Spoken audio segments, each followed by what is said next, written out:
Good evening and welcome to the special council meeting, City of San Bruno, March 29th, 2016. I'd like to thank the Garden Club for the flowers they always provide for our meetings here. Roll call, please, Carol. Councilmember O'Connell. Here. Vice Mayor Marty Medina. Here. Mayor Ruane. Here. Councilmember Rico Medina. Here. Councilmember Ibarra. Here. David Waltering, would you lead us in the pledge, please?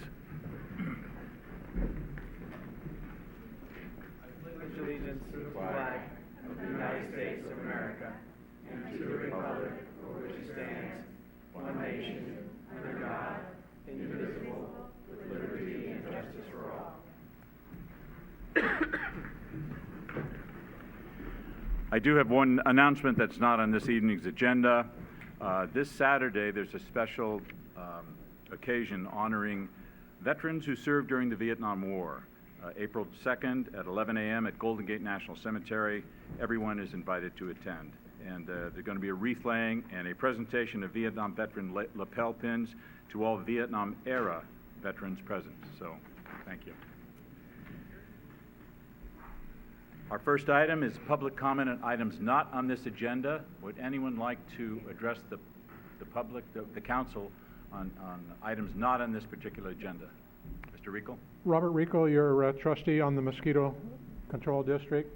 Councilwoman O'Connell asked me after your last meeting if the district might consider posting signs on the fence around the theater property where there's water, to the extent that the district is monitoring, working with the developer, and is testing or treating the water as necessary. And I just wanted to confirm that signs have been posted so the residents will know that, and it has the district phone number. If there are any additional questions, they can call the district. So thank you for asking the question, and I'm glad the district was prompt in following through. All right, thank you. Would anyone else like to address the council on items not on this agenda? Okay. I'm going to close public comment. I'd like to have a show of hands. We have a number of people here this evening who have intentions to address the council. Could I have a show of hands? Okay, thank you. Before we get into conduct of business, I want to let you know that we have speaker cards this evening. If you wish to address the council, please fill out a card in the rear of the building and return it to our city clerk. Based on the number of people here this evening and the number of speakers, we're going to allow 2 minutes for each speaker. On the card, please give us your name and the reason you want to address the council on this topic. We'll get right into conduct of business. One item on this evening, adopt resolutions authorizing, number one, the city manager to execute a purchase and sale agreement for sale of the Crossing Hotel property and authorizing the city manager and city attorney to execute all documents necessary to close escrow. And two, authorizing the city manager to execute an easement agreement and certificate of acceptance with ASN Tanfran Crossings 2 for an adjacent landscape easement. I'll now call for city staff to bring us up to date on this. City Manager Connie Jackson and City Attorney Mark Zapparano. Connie? Thank you and good evening, Mayor Ruane and members of the City Council. Our staff report this evening will be done in two parts. I'll do the beginning and the majority of the staff report and then turn to the City Attorney to fill you in on some of the details of the easement agreement that you're being asked to consider tonight. And for the City Council's information, I'd like to just note that OTO Development Company representatives are in the audience, and it is their intention to provide a presentation as well, which we've asked them to do immediately following the staff report. So again, it's my very great pleasure to be here this evening to discuss with the City Council the sale of city-owned property at the Crossing San Bruno site to OTO Development for the purpose of a hotel project. This is really a significant moment and a significant step in the direction of the community realizing, after many, many years, its long-held vision and dream to bring an upscale hotel with high-quality guest amenities and, importantly, with meeting and event space to San Bruno. As most of you on the City Council know all too well, it was over 15 years ago, in 2001, that the city first envisioned and began to plan for the development of the Crossing Hotel. At that time, the city initiated a specific plan to plan for the development of the, for the 20-acre U.S. Navy site that called for the development of a vibrant, mixed-use community with residential and retail uses, along with a 500-room full-service hotel that would include meeting and event space that this community lacks and sorely needs. This vision was embraced and it was confirmed by San Bruno voters in 2001 with a ballot measure that confirmed and established the appropriate development standards to realize that dream. Over the next decade, San Bruno has been very proud to see the Crossing project blossom and to build out with over 1,000 residential units, a retail center that includes the wildly successful and popular Jack's restaurant.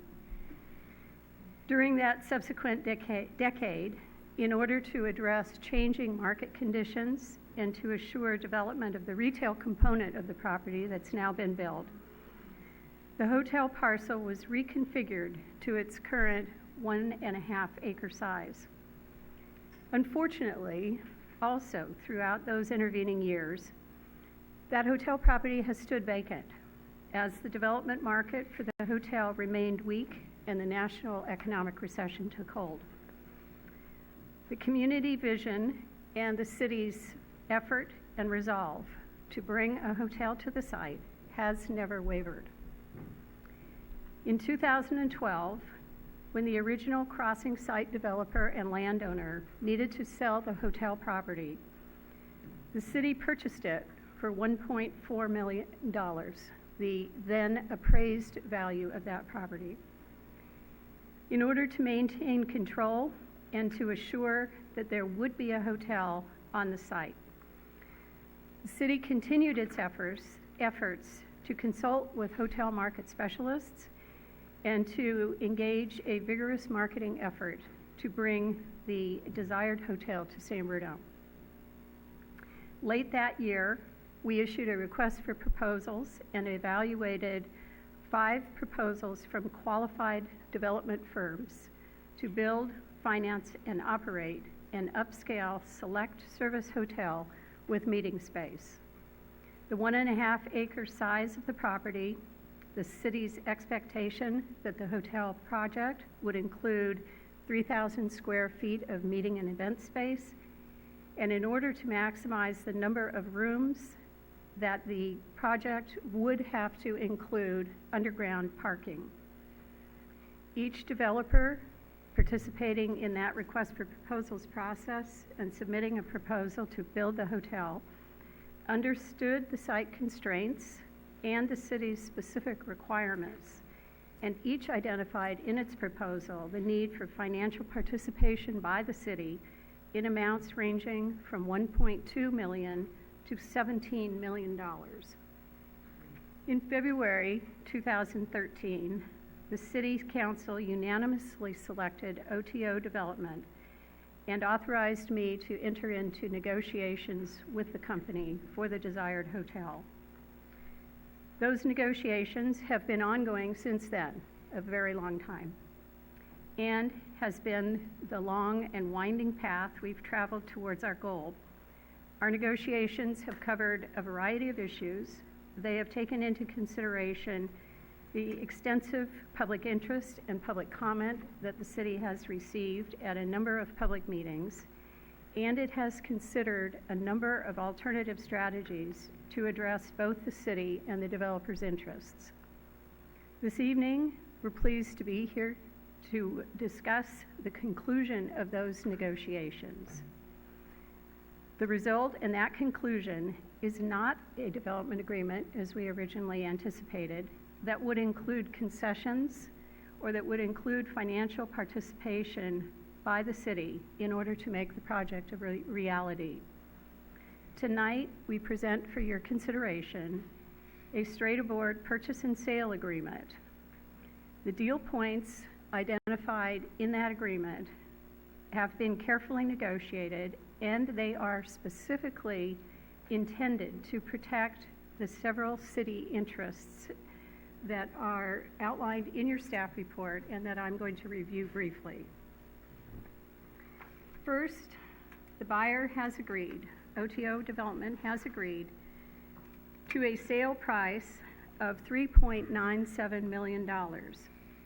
That sale and purchase price is consistent with the full appraised market value of the property as determined by a qualified independent appraiser who was contracted by the city to set that value and to situate us for these negotiations. An important point to note with regard to this appraisal is that the city is under no legal obligation to conduct an appraisal prior to selling city-owned land. The city did so in order to assure that we provide adequate information and background and documentation for this important decision, and that we safeguard the city's financial interest and the public's financial interest in this important asset. Second important point of protection to the city is, as I mentioned previously, this agreement includes no subsidy and no public funds to situate the purchase of the property and the ultimate development of the hotel. Specifically, the agreement calls for, and OTO has agreed, not only to purchase the land at full market value, but to pay all fees and charges associated with the eventual development of the hotel project. The agreement further calls for escrow on the purchase to close within 1 year, which should be a more than adequate period of time, for OTO to have secured all land use entitlements, those being approved through the city, to construct a 150-room, high-quality, select-service hotel with the necessary underground parking and with our requirement for the 3,000 square feet of meeting and event space. Further, OTO, under this agreement, is prohibited from assigning or transferring any of the benefits of the agreement to any other party prior to the close of escrow. In that regard, the buyer must also demonstrate to the city that it has adequate funds available and/or financing to build the project, and that it has a construction agreement with the general contractor to do so. I would note that by the time escrow closes and all of those actions have been secured, that OTO will have invested substantial sums to secure all of the necessary planning entitlements and to begin preparation of all necessary construction documents and be in a position to move forward with construction. The next point addresses the schedule for construction. Once escrow closes, the buyer must start construction within 90 days, must complete construction within 30 months, and must open the hotel within 32 months. Failure to meet any of these schedule triggers will result in a right to the city to repurchase the property.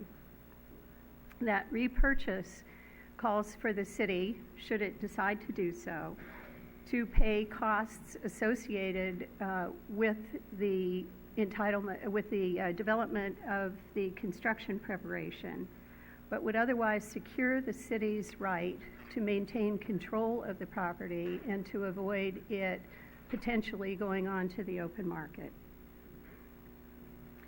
Lastly, if OTO determines in its interest to consider selling the property for profit after the close of escrow and before construction begins, the proceeds of any such sale would be divided equally between OTO and the city.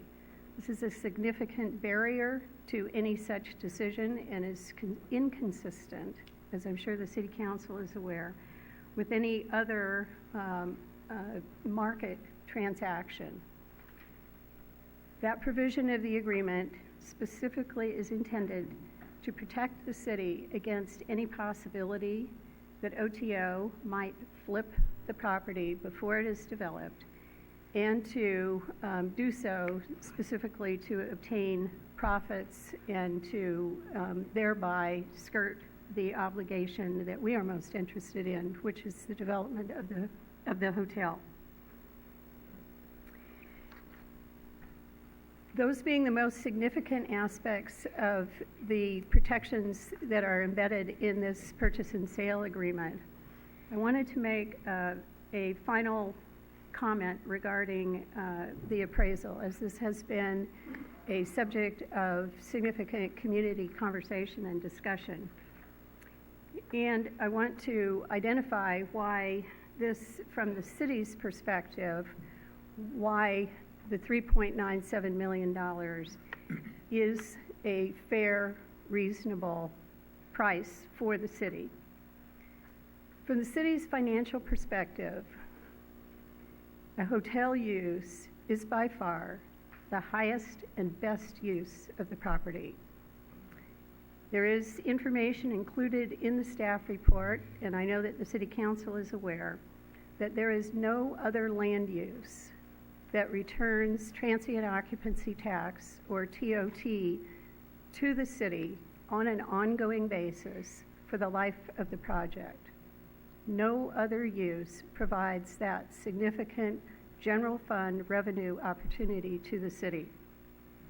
As a high-quality establishment with a maximum number of rooms that can be accommodated on the site, the hotel that OTO proposes to build is expected to return approximately $1 million in annual TOT revenue to the city.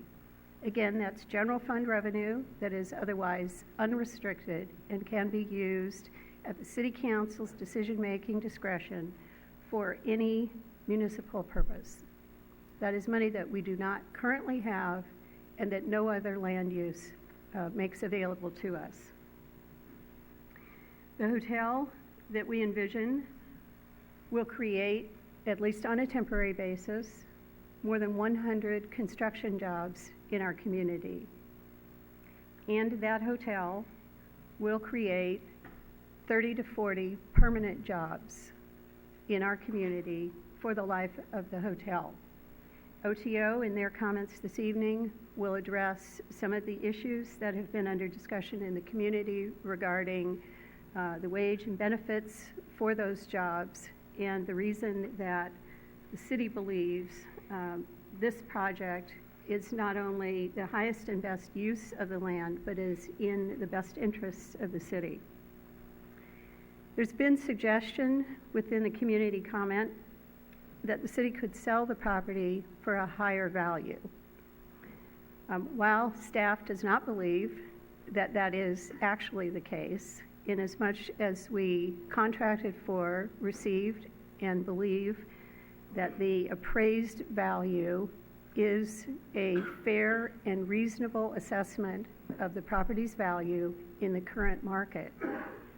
Considering a variety of factors, including its size, the requirement for costly underground parking to be developed for the land use that we envision, and importantly, because that land use is restricted to the hotel that we have long desired and envisioned for the property. No other use can be constructed, and the property cannot be used for any other purpose than a hotel under the current zoning and the current land use requirements that the city has determined. It's been suggested that the City Council and its Planning Commission have the right to change that land use. And in fact, that's true. In order to do so, the city would need to engage an extended and costly process to evaluate environmental effects, to determine what type of use would be desirable, what the financial benefits and other issues might be. Staff estimates at this point in time that that process would take as long as 2 to 3 years. An additional period of time where that land sits vacant and the benefits of the hotel project, which I've articulated earlier, would not be realized. In addition, staff recommends and believes that it's somewhat speculative to anticipate what the value of the property might be were it zoned for another use. It's been suggested that comparable properties developed for residential uses have been valued in the recent time period at amounts significantly in excess of $3.9 million. But at this point, staff is not prepared to address in any detail a variety of speculative considerations, because it is both outside of our technical expertise as well as, unfortunately, somewhat irrelevant to the issue which we have at hand. And that is a property that is zoned for, intended for, and long envisioned to be developed as a hotel. It is a property of 1.5 acres in size, which is small. It is encumbered with an unusual and difficult shape for its development. And it requires underground parking in order to be productively developed for the intended use. Again, staff is recommending tonight that you approve the purchase and sale agreement that's in front of you.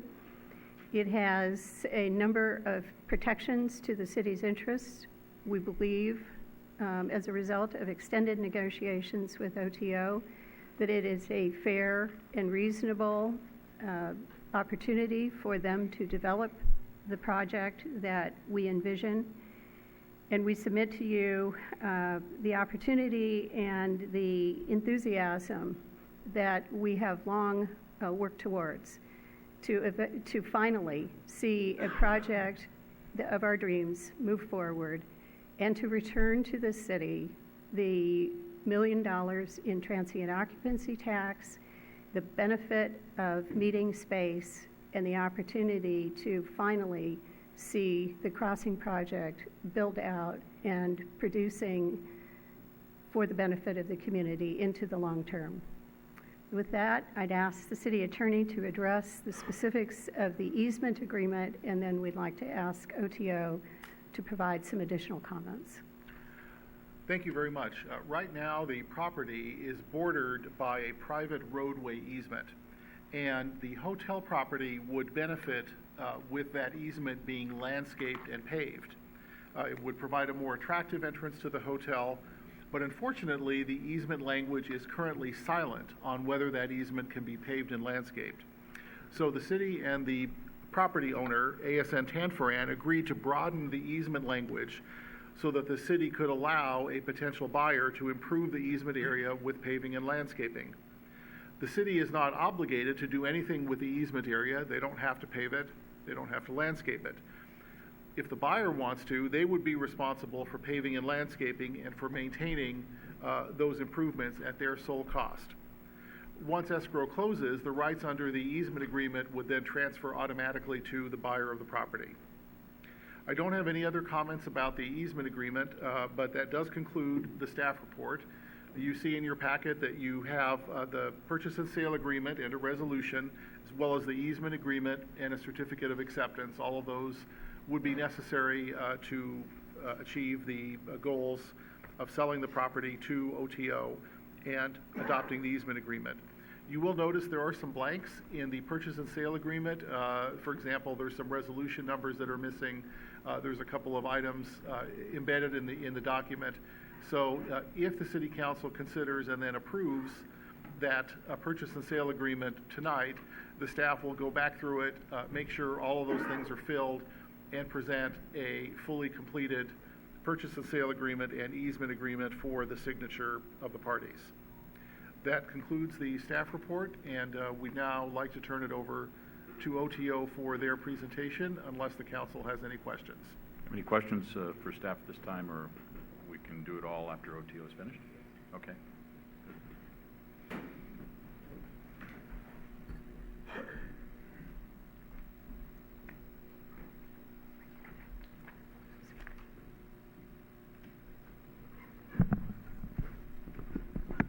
Good evening.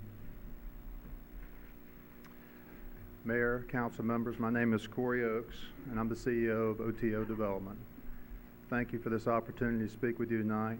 More importantly, thank you for your service to your community. It's, I am sure, often an underappreciated expenditure of your time. We've traveled a long, long road together to get here, starting in 2012. You've traveled, as Connie said earlier, a much longer road starting in 2001. And as you contemplate our presentation, our project, and other things that might happen in your community, I would encourage you to think about certainty of execution. We have a long history of doing exactly what we say, when we say we're going to do it, how we say we're going to do it. For too long, San Bruno has watched other communities capture new businesses, new hotels, new opportunities for their citizens. And it's your time. It's your time to capture some of the magic that is happening in the broader peninsula area.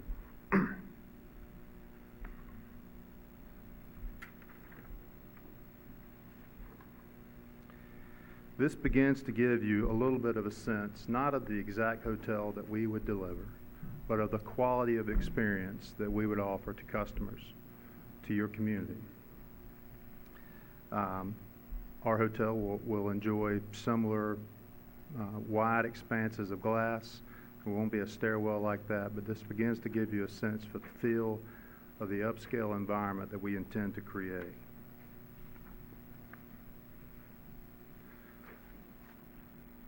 We'll offer an upscale lodging and meeting experience. This is a wonderful facility, and I am sure that many, many family memories, many community memories have been created here. But this is not a modern, upscale facility that is available to so many people in so many other communities that today your citizens have to leave San Bruno to go experience. Our hotel will have beautiful indoor and outdoor spaces.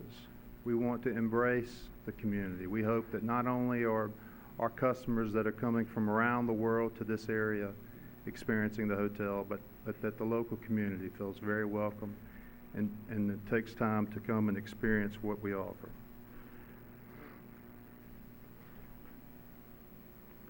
The rooms will be all suites. I think in Louisiana they call it Lagnap, that a little something extra. Customers coming to experience this hotel will get a bigger room with more amenities, a higher quality of amenity than what is currently available. You've worked hard to create a fantastic commercial corridor. This hotel site is proximate to major demand generators, the office park across the freeway, the mall. You've worked really hard to create a great commercial corridor there.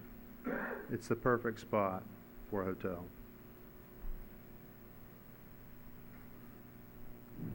This begins to give you a sense for the scale and the architecture of the building. That will continue to be refined as we work through the process. but it'll be a beautiful building and a beautiful addition to your community. As Connie mentioned, this is an extremely challenging site. That's a little bit of an eye chart, and I apologize for that, but putting this many rooms, this much meeting space, and this much parking on such a small, irregular shape of land is not an inexpensive endeavor. 2 levels of underground parking, multiple turns in the building, creates a very inefficient construction project. A project that will require great expertise to build. This is not something that somebody working out of the back of a pickup truck with 1 year of experience can do. So we're talking about underground concrete. We're talking 2 levels of concrete on the first 2 floors, stick framing above that. This is something that requires some technical expertise to produce.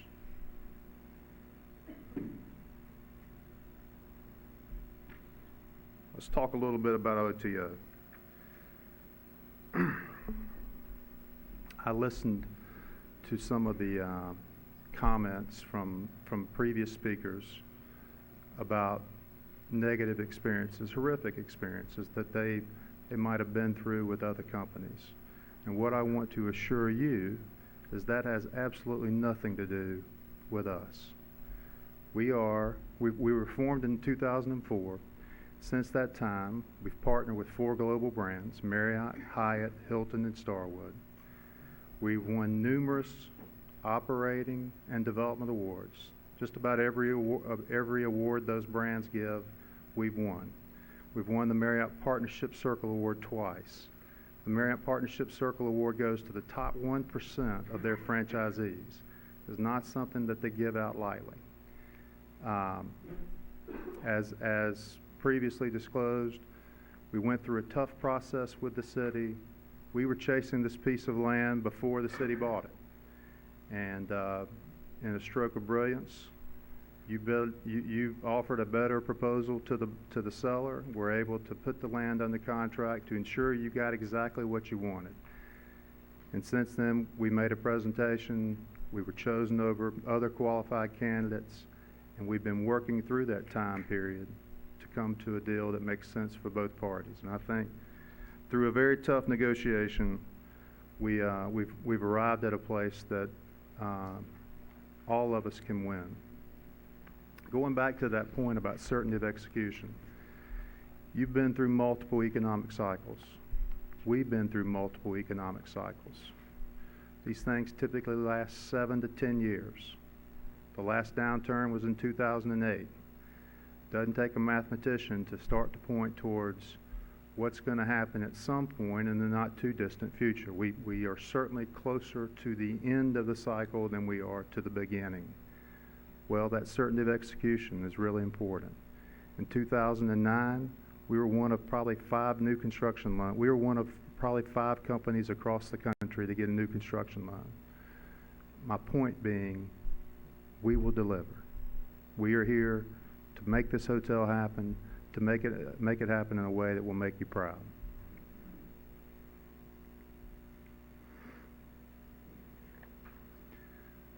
Why San Bruno? Why do we have this enthusiasm for San Bruno? As I mentioned earlier, the site has tremendous location with the intersection of El Camino and Highway 380. You're very close to some major demand generators with YouTube, Walmart.com, San Francisco Airport, and just the travel corridors that come through there. You've got tremendous access to transportation. You've got tremendous access to some wonderful amenities. There's great demand in this market. The market runs over 88%. So what does that mean for San Bruno? Well, that means in the hotel business, we're a spec building every day. So we've got to lease that building up every day. Sunday nights, generally across the hotel industry, are really not a lot of travel that's happening over Sunday night. So for a market to run 88%, you're pretty full. And that means a lot of people are coming to your community, can't find a room, and that tax revenue, that economic impact in your community, people going to restaurants, people going to movies, people shopping in your retail, they're going somewhere else. So there's a tremendous opportunity for a hotel to come into San Bruno. We also are very attracted to the fact that we'll be the newest business class hotel built here in over 25 years. They're wonderful hotels. I'm in no way disparaging those hotels, but this will offer a very different experience than is currently available to your citizens.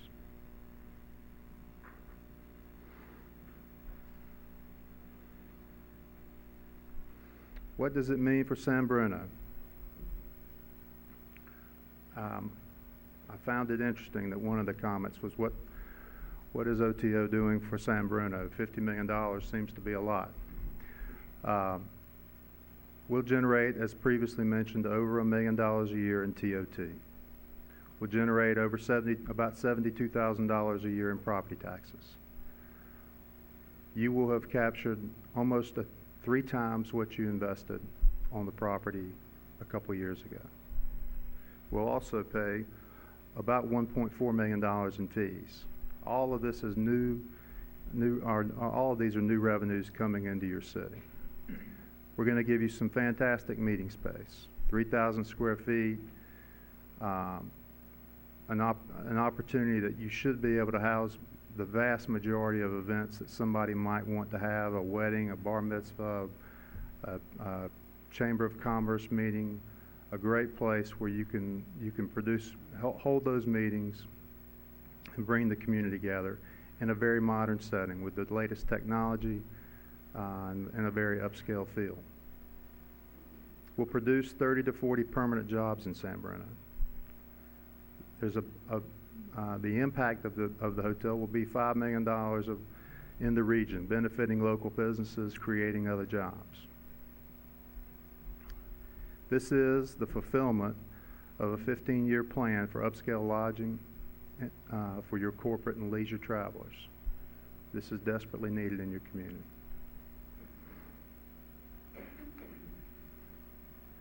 A little bit more about OTO. We want to be part of the community. We're based in South Carolina, but we have people that will live in San Bruno. We will be part of the community. We will be actively engaged in your community. Whatever is important from a social standpoint, we want to be part of that. In Washington, D.C., we participate in an organization that provides food and shelter to homeless. In West Palm Beach, our hotel is very close to a hospital that has a Ronald McDonald-like house. We perform major activities at that house on an annual basis, including deep cleans and remodels of some of the rooms. We're involved in Palo Alto.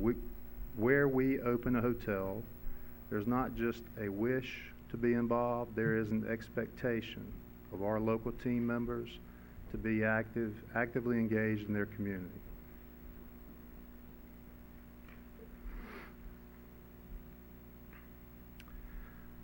So how do our team members feel about us?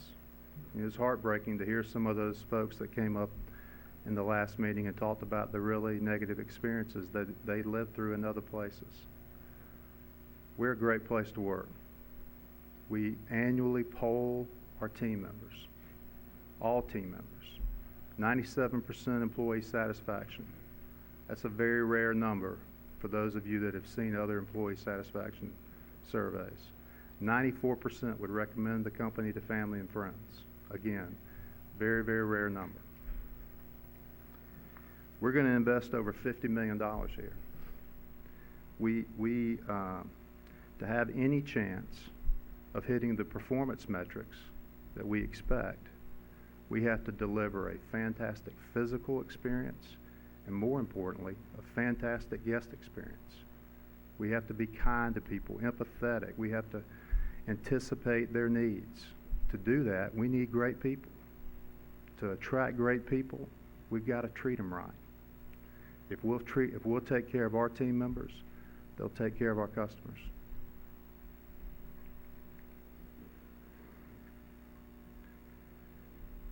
Previously, there was some concern about different types of treatment of different parts of our society. We don't discriminate in any way. We can't afford to discriminate in any way. It's not part of our nature. 65% of our workforce is female. 55% of OTO supervisor roles are held by females. 56% of all promotions last year were females. We're a fast-growing company. So what is another thing that maybe sets us apart? What is that dream that we all hold for our citizens, that through hard work, they'll have more opportunities to improve their lot in life? Over 30% of our workforce was promoted last year. There was also some concern about other forms of discrimination, and without getting into specifics, all I can tell you is we follow all state and federal laws. We don't tolerate it in any way.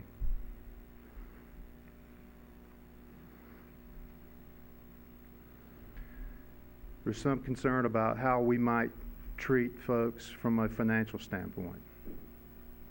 We will provide wages that are competitive with the market. I would submit to you that in a economy as dynamic as this part of the country, the most dynamic place in the country, finding a minimum wage job, you've got to look pretty hard. You can't hire qualified people paying wages like that. We offer health insurance to all our team members. All team members we have multiple plans. All team members can qualify for the same health insurance plan that I, as a CEO, participate in. Those plans include medical, dental, and vision. We offer life insurance that the company pays to all employees. We offer a 401k to all employees with a company match. We offer holiday pay, bereavement pay, employee assistance plan. By that, I mean if an employee or an employee family member is having some emotional or psychological challenge, we offer paid counseling free. We offer vacation pay, sick leave. We also offer a Marriott program where all associates can travel to other Marriott hotels across the world at a discounted rate. Again, 97% employee satisfaction, 94% would recommend the company to a family member.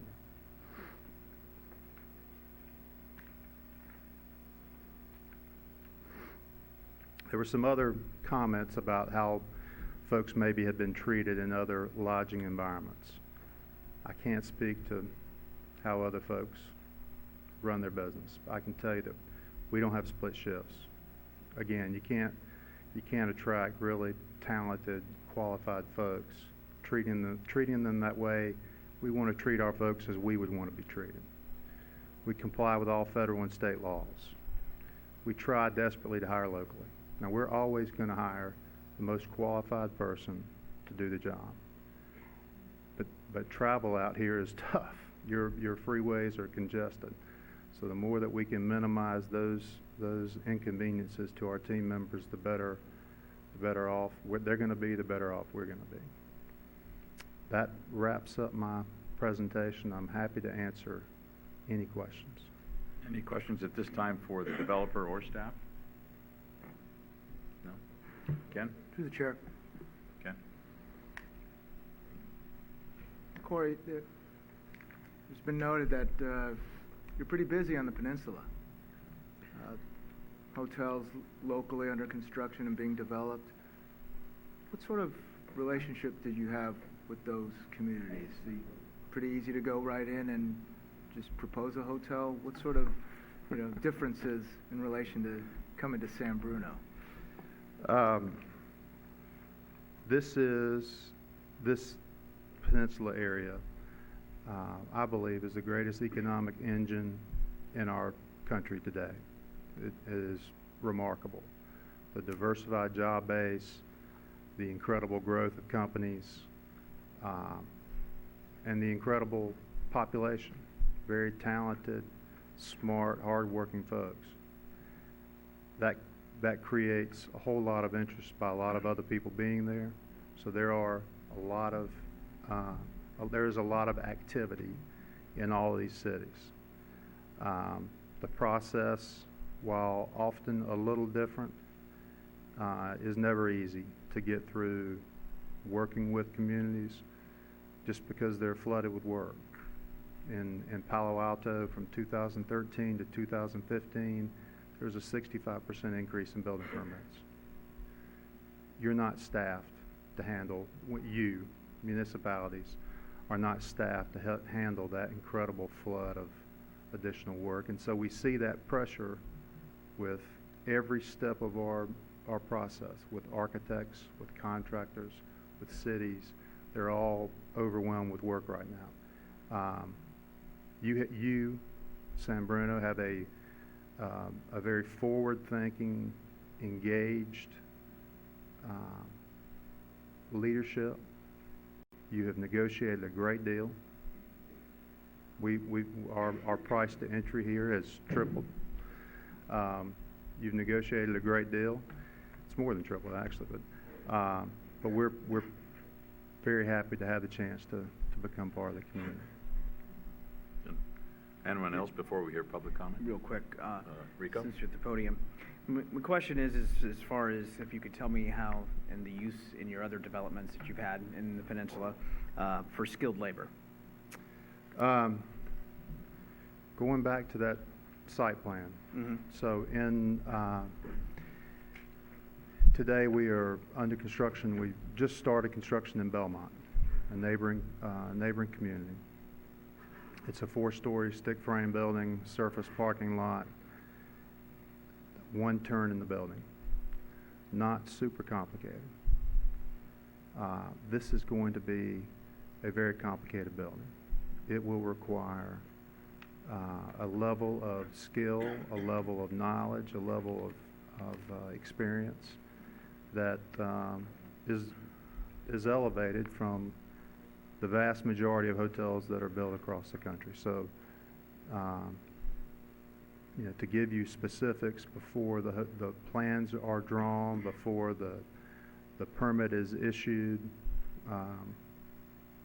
I couldn't guess at those types of specifics, but I would tell you that this is going to be a tough site, a very tight site.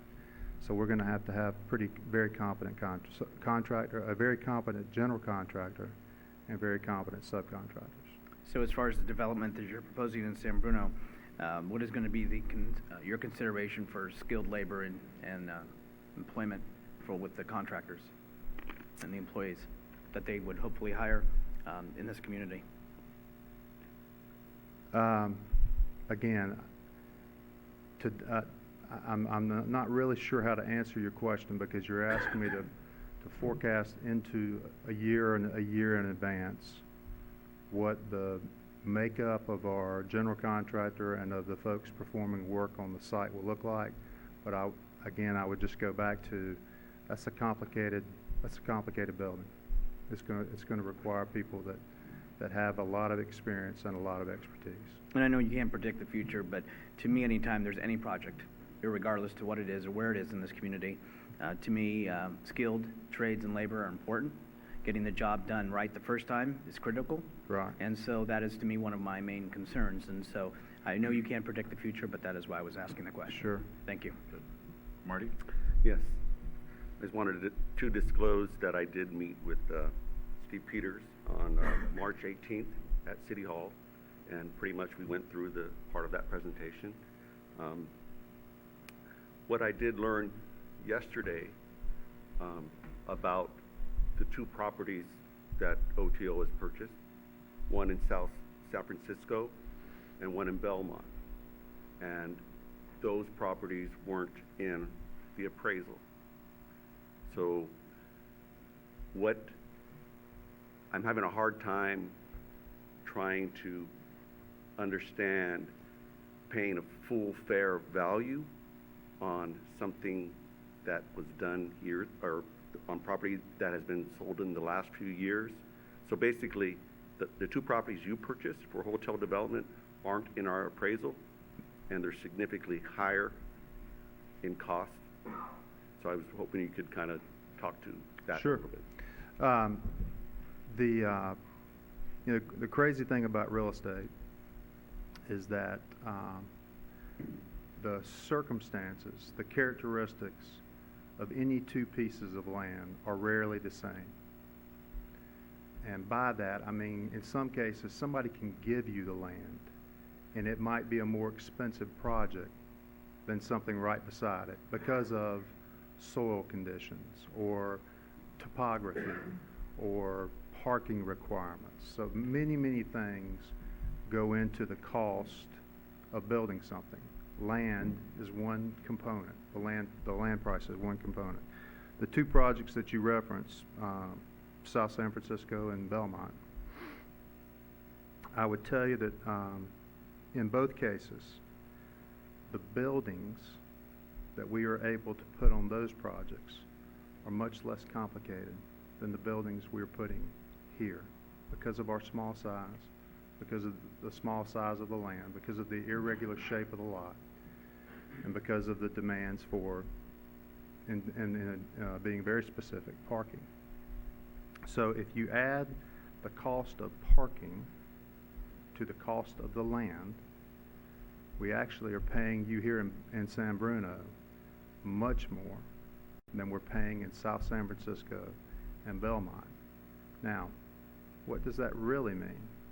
Well, South San Francisco and Belmont have much better hotel characteristics than San Bruno.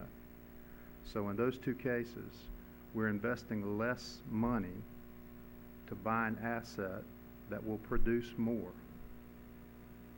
So this is a very expensive endeavor. When we were getting the land for free and getting other things, other benefits, this was a better deal. But that has changed through very tough negotiations with your team to be a very different scenario. Now we still want to be here.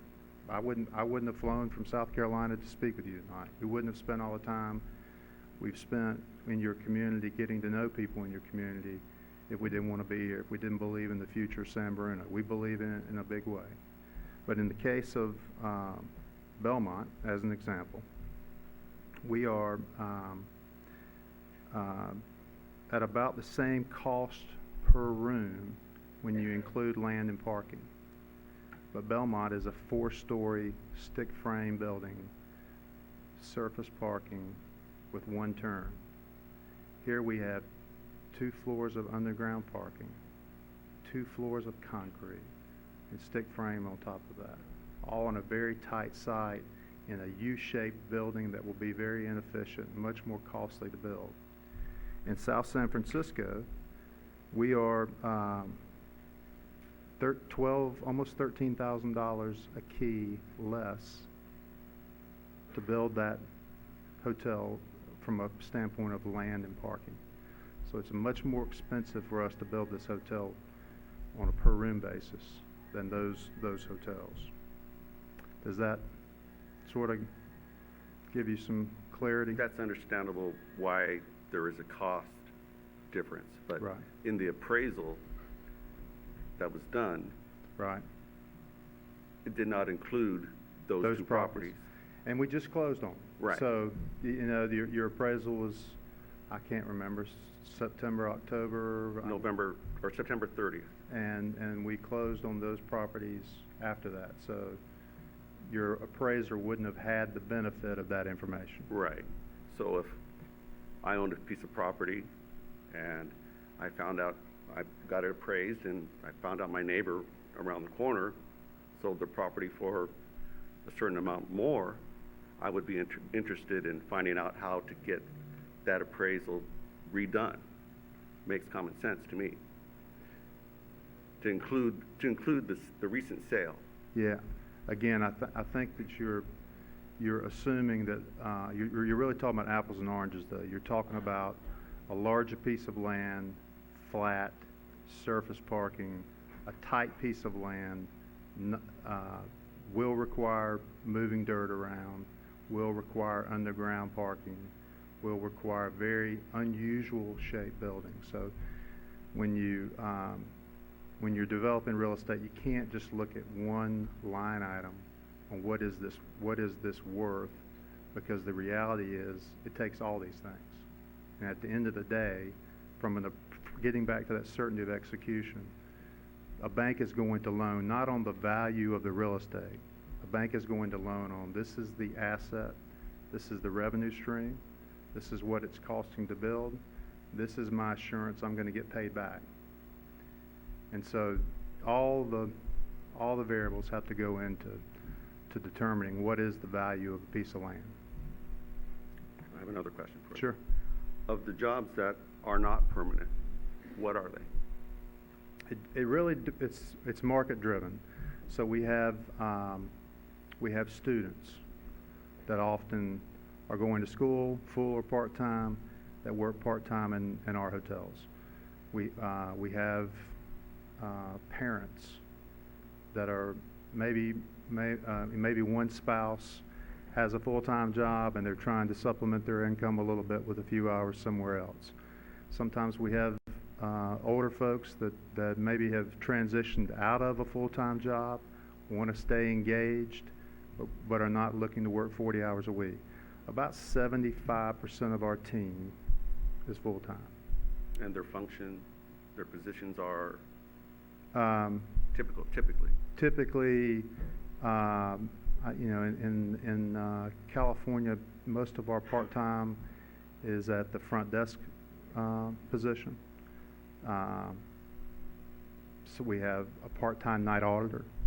We have a part-time maintenance person to go with a full-time maintenance person. There will be some part-time housekeepers. So just depends on the market and what's driving labor in that particular market. All right. Anything else, Irene? No, I just wanted to disclose that I also had coffee and I met with Mr. Peters and had a similar presentation done. Okay, and no questions for staff at this time? So what we'll do is like to hear comments from the public now. I have your speaker cards. If you haven't filled one out yet, please see Jennifer in the back and fill one out. Thank you for your time. Thank you very much. Mr. Mayor, Yes. if I could just insert that I believe our plan this evening is to listen to all of the public comment, and then to the extent that there are questions or comments that need some follow-up, we would return after all of the public comment has been made. Is that Exactly. Is that that your was intent? the plan. And if there's enough comment, we'll take a short break so staff has time to get the comments or get the answers to any questions you may have. So what I'm going to do, just to make this move fairly smooth, you get 2 minutes per person to speak, and I'm going to call the first three up. I'd like you to line up here. When the first one finishes speaking, I'll call the fourth one up, and we'll continue with 3 speakers at all times so we're not waiting, okay? The first one is Mike Albertine, Darby Place, Albertine, right. And he wants to talk about keeping hotel work union and California contractors.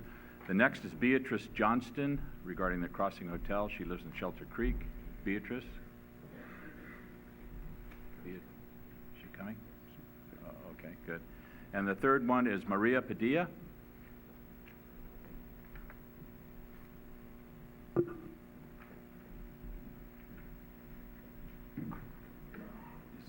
Is Maria here?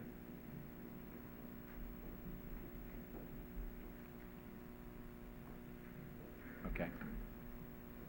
You're on. Okay, well. And the Oh, city good clerk evening, will everybody. give you Hey, time. my name is Mike Alberton. I'm a resident of San Bruno. I've been here since 1999, and I'm a member of Teamsters Local 856 right now. I'm a big union guy. I believe in fair wages and stuff like that, and I also think that I don't know much about OTO, but we got a lot of people in California that could do that work, even if they were non-union. But I'm a big union guy, and I'd like to see it.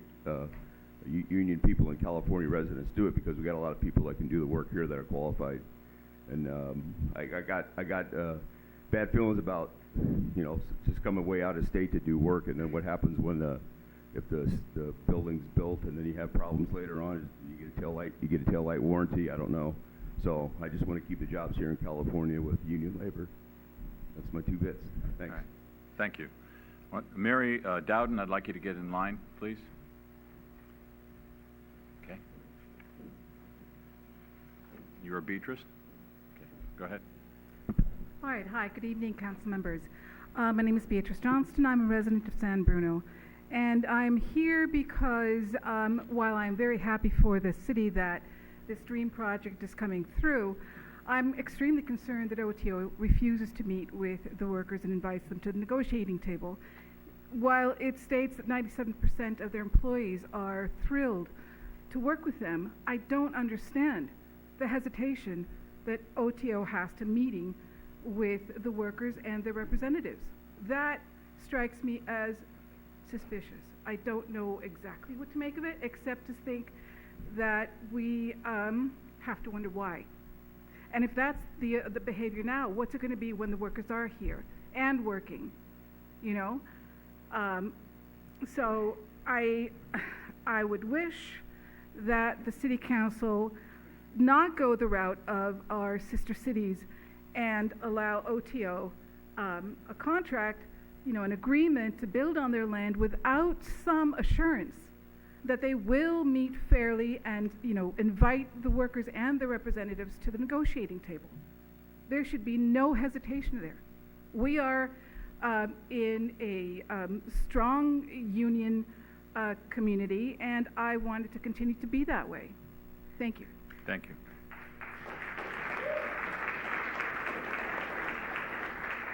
The next speaker is Maria Padilla, and I would like Priscilla Paras Huerta to get in line, please. Okay.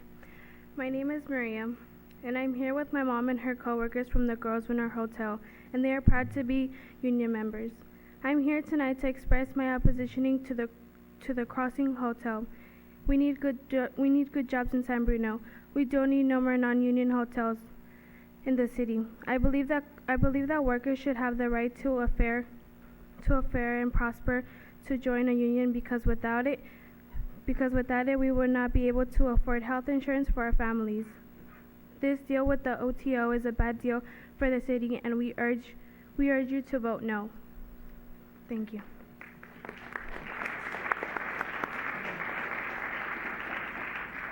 The next speaker is Mary Dowden, and I would like Mary Dowden, and like Rosalinda Marcella to get in line, please. So good evening. I'm here tonight with my friends and my neighbors and members of the San Bruno community, hotel workers and union members, to express our continued opposition to the hotel at the Crossing. I'm presenting you a copy of all 730 postcards sent to OTO from San Bruno residents. We sent them several months ago, but they have still refused to respond or even acknowledge our concerns. Hundreds of residents have told you that it's their priority that the hotel at the Crossing provide quality jobs, and that you come to an agreement for construction and hotel workers to have a fair process to unionize without fear of retaliation. Seems like you have so many details worked out, and they do sound fabulous, but my question is, at what cost to the people actually providing the services? What is your commitment to them? We do want them to be in San Bruno. We want them to be a part of the community. As you state, you want to be a part of the community, and we'd like you to be held to that. And please feel free to respond to our concerns. Thank you. Thank you. Okay. Next speaker is Priscilla Paras Huerta, and I would like Gil Tolentino to get in line, please. Good evening, San Bruno Council members. My name is Priscilla Paras Huerta. I work at SFO, and I'm a proud Local 2 union member. I'm here tonight to express my opposition to the Crossing Hotel. We do not need more non-union hotels. What we do need are good jobs here in San Bruno. I'm here to remind you what my union job means to me. I'm a respected worker who knows that I have a stable job with the protections of the union. I would never be wrongfully terminated or discriminated against. And I'm respected as a mom. My union job has enabled me to be a better parent, an involved parent, as I'm able to use PTO to attend school meetings, social functions, etc. for my school-aged children. My union and our community members have shown our opposition to this project and its ill effect on your constituents. They deserve to have their concerns addressed. OTO, the developers on this project, have ignored these issues and concerns. All workers deserve to have the same benefits and opportunities that my union job has provided me. Please vote no on this project and help your community, my community, members the possibility to live, work, provide, and survive locally. Thank you. Thank you.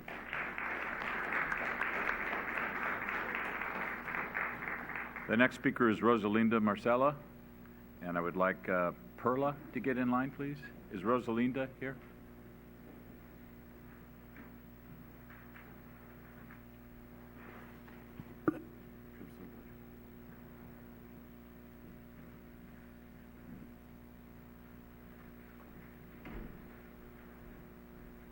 Are you Rosalinda? My name is Rosalinda Marcelo. I live in San Bruno, Whitman Way. I'm here to express my position to the Crossing Hotel. We need the good quality jobs in San Bruno, not more poverty. This is important to me because the union gives me benefits, not only for me, for the whole family. My coworkers and my coworkers in a Burlingame Hotel depends on your union's benefits. That's all. Thank you.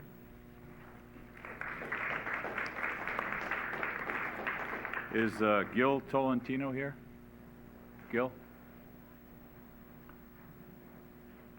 Okay, we're going to go to Perla. Perla? Okay. Lourdes Garcia, and then Leif Paulson, and then Sister Antonio Heapy. Lourdes? Yes. From my opinion, I don't want this building in San Bruno because I live in San Bruno, in Santa Dominga. I working for many years for the union. I have a good benefit. So if this building grow out, I wanted the union come in this building for benefit all the people come in and take a job. That's my opinion. I don't want what? No. I don't want this building in San Bruno if they don't have any union. Because union, they have a good benefit for us, good healthy for family and for I. Thank you. Thank you. And I'd like, after Leif, I'd like Nancy Landauer to get in line, please. I might take just a few seconds longer. I'll try to go through this fast. My name's Leif Paulson, and I'm a long-term resident here from Acacia Avenue. I'm also a proud member of the San Bruno Committee for Economic Justice, a committee organized and founded in response to this very issue in which you choose to vote today. For the past 6 months, we've been organizing residents and workers, as you can see, reaching out to the community, working overtime to appeal to this elected body's better nature. I heard some questions that were nice, and moving on. I respect the council and the city manager and the staff for all the work that they've been doing in their tenure. But unfortunately, I'm severely disappointed in how poorly our concerns have been received, minus the questions that I've heard tonight. And I'm not really here to congratulate on the great presentation by OTO. We're here to demand a better deal. And that better deal is the jobs, as you've heard. So we feel that OTO has failed to address our concerns, and we feel that you need to reject their offer. Did you know that about a third of the populace in this very city is made up of union families, mine included? People of San Bruno value union rights and understand that this town's long-term prosperity is tied to types of jobs we bring to our community. Unfortunately, this deal creates profits for OTO, but it also undermines our values. Sure, the hotel will bring in an estimated $1 million a year, but did you know that the union families of this city bring in about 100 times that? Every year, an estimated $100 million of dollars are coming from the San Bruno families, the union families, via your tax base. Sure, in addition to this, the OTO has agreed to provide a fair process for workers to unionize in other cities, including Santa Monica and Boston. It is not only right to expect them to give San Bruno the same deal. I don't want a second-rate deal. We're refusing to meet with us for a card check agreement or a project labor agreement. Card check agreement to establish OTO's neutrality towards workers if they want to unionize, as should be their right. A card check is a standard process to ensure no intimidation, coercion, harassment for workers to unionize. Okay, we want to wrap it up pretty quick here. The project labor agreement, as you know, will be for the construction jobs. We want local union jobs for San Bruno values. As I mentioned before, they've done this with other places, and we want the same shake. Thank you for your time. Thank you.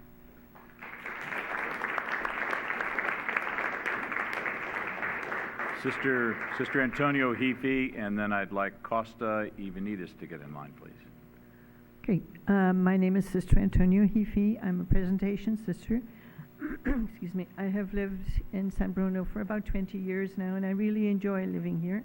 We have a great city and wonderful people, excellent council, and excellent team workers around our city. And we wanted to continue that way, where my main concern is justice for the workers. People who work in hotels typically do not, in spite of what we hear, generally get a good shake.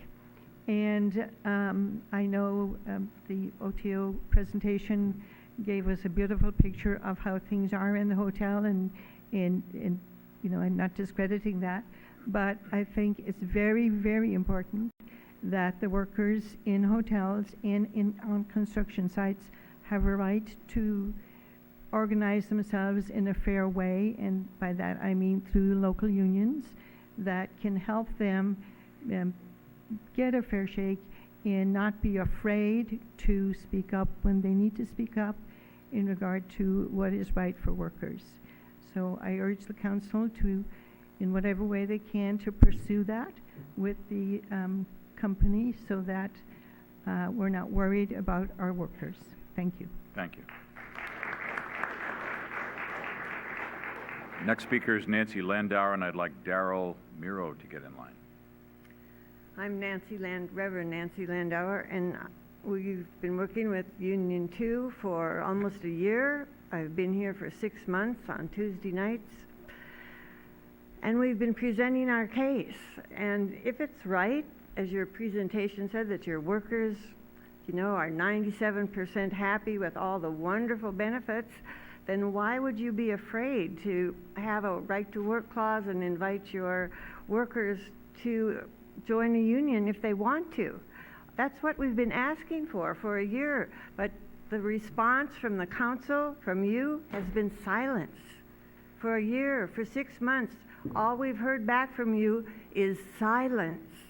Every request, the 750 postcards requesting a right to vote for a union from the workers at the hotel, the only response we've had is silence. There's been no dialogue between us. There's been no discourse, no communication. When we've asked this over and over again, all we've had back is silence, a resounding silence. It's only a request so that the workers can have a right to vote on whether or not they want to belong to a union.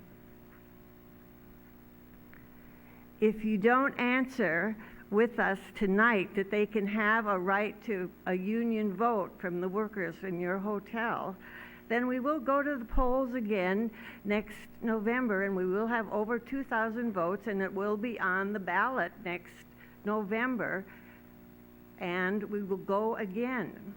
And as he was saying, over a third of the people in San Bruno get their money from unions. It's a union blue-collar kind of town. And they vote. And they will vote you out of office in the end because we are blue-collar.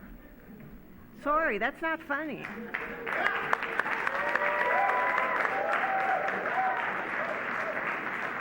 All right.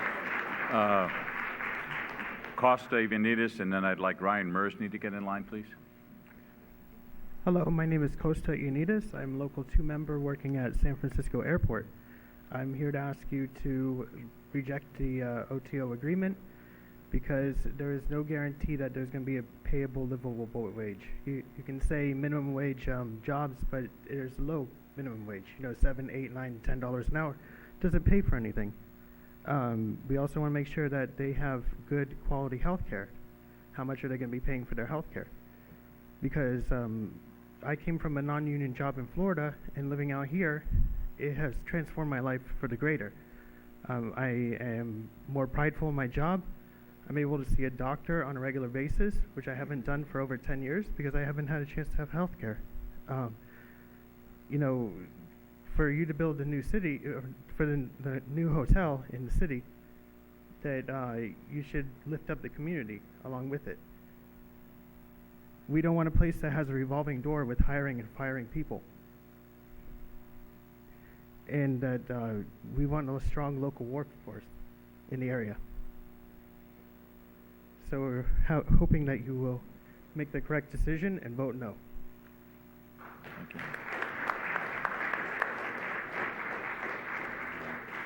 Next is Darrell, and I'd like Kathy Cushman to get in line, please. Good evening, Council, ladies and gentlemen. My name is Darrell, and I live at 2890 Evergreen Drive in San Bruno. I'm a lifetime resident, and I've served with San Bruno Fire as a reserve lieutenant for 16 years, and I'm here tonight to express my opposition to the hotel. A lot of the things that OTO has talked about, like giving their employees benefits, like their 401s, their medical, their dental, their vision, they wouldn't have those benefits if it wasn't for unions. Because if it wasn't for unions, you wouldn't have your coffee breaks, your lunch breaks, your 8-hour workday, your time and a half, your double time. Okay? Don't forget that.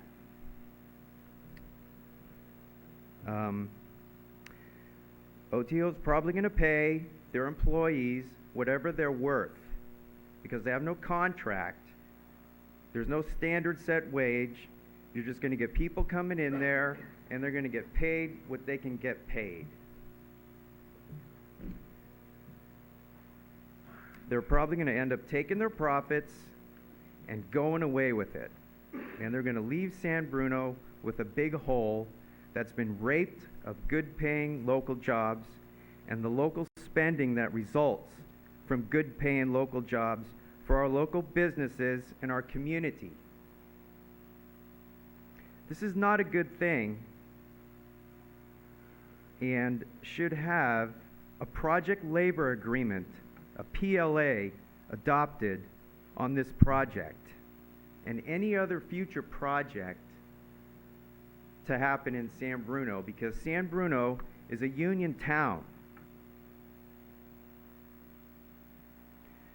They have provided quality, OTOs provided quality union jobs in other towns. San Bruno shouldn't get a second-rate deal. I urge you to vote no.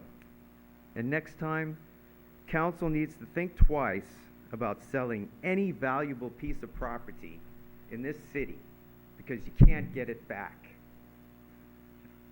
Thank you. I'm not done yet. I'm not done yet. Your time is up. I'm afraid you are done. One more thing. I'm afraid you are done. Thank you very much. Thank you for listening. Thank you.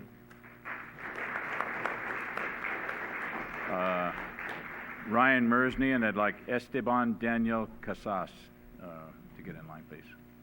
Ryan Mersney, Keynes Avenue. I've never been against this particular development. I have been against the incompetent, secretive, and at times bordering on dishonest behavior involved in this transaction. I have never accused malfeasance on the part of the majority of the City Council and the City Manager. I do claim gross misfeasance.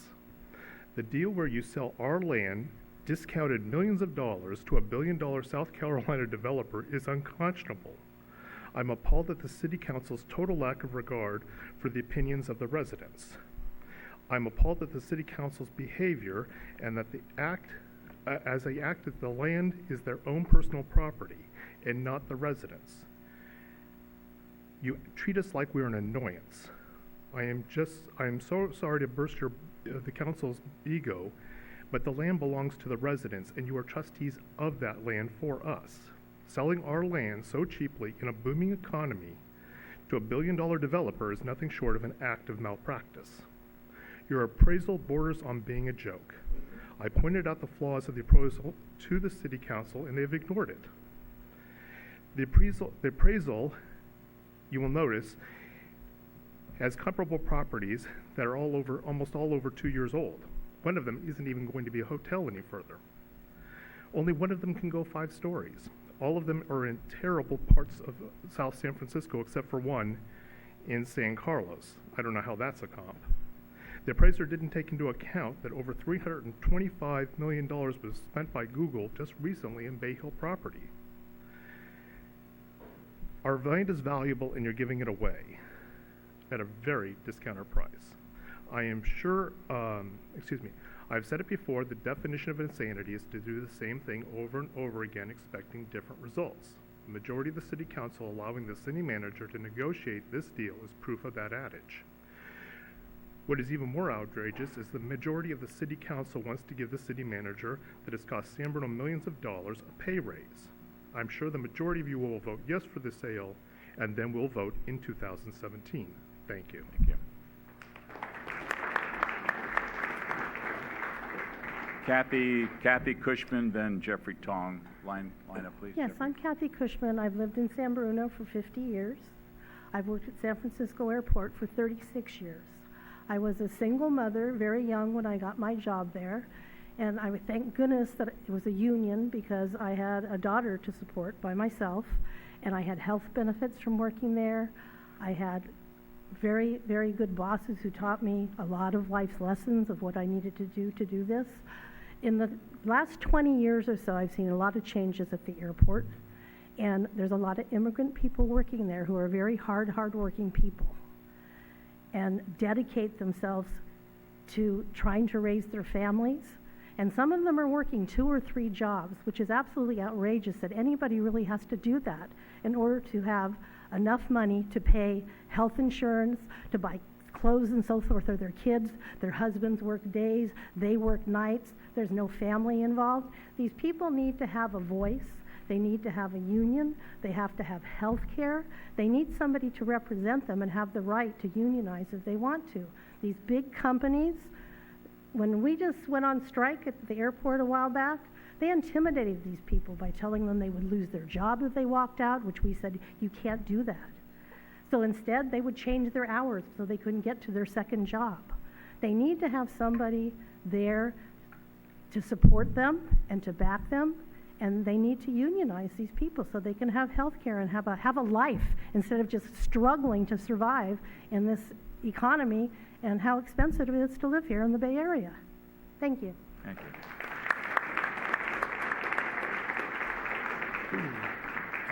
Esteban and then Cheryl Marshall, will you get in line, please? Good evening, Council and staff.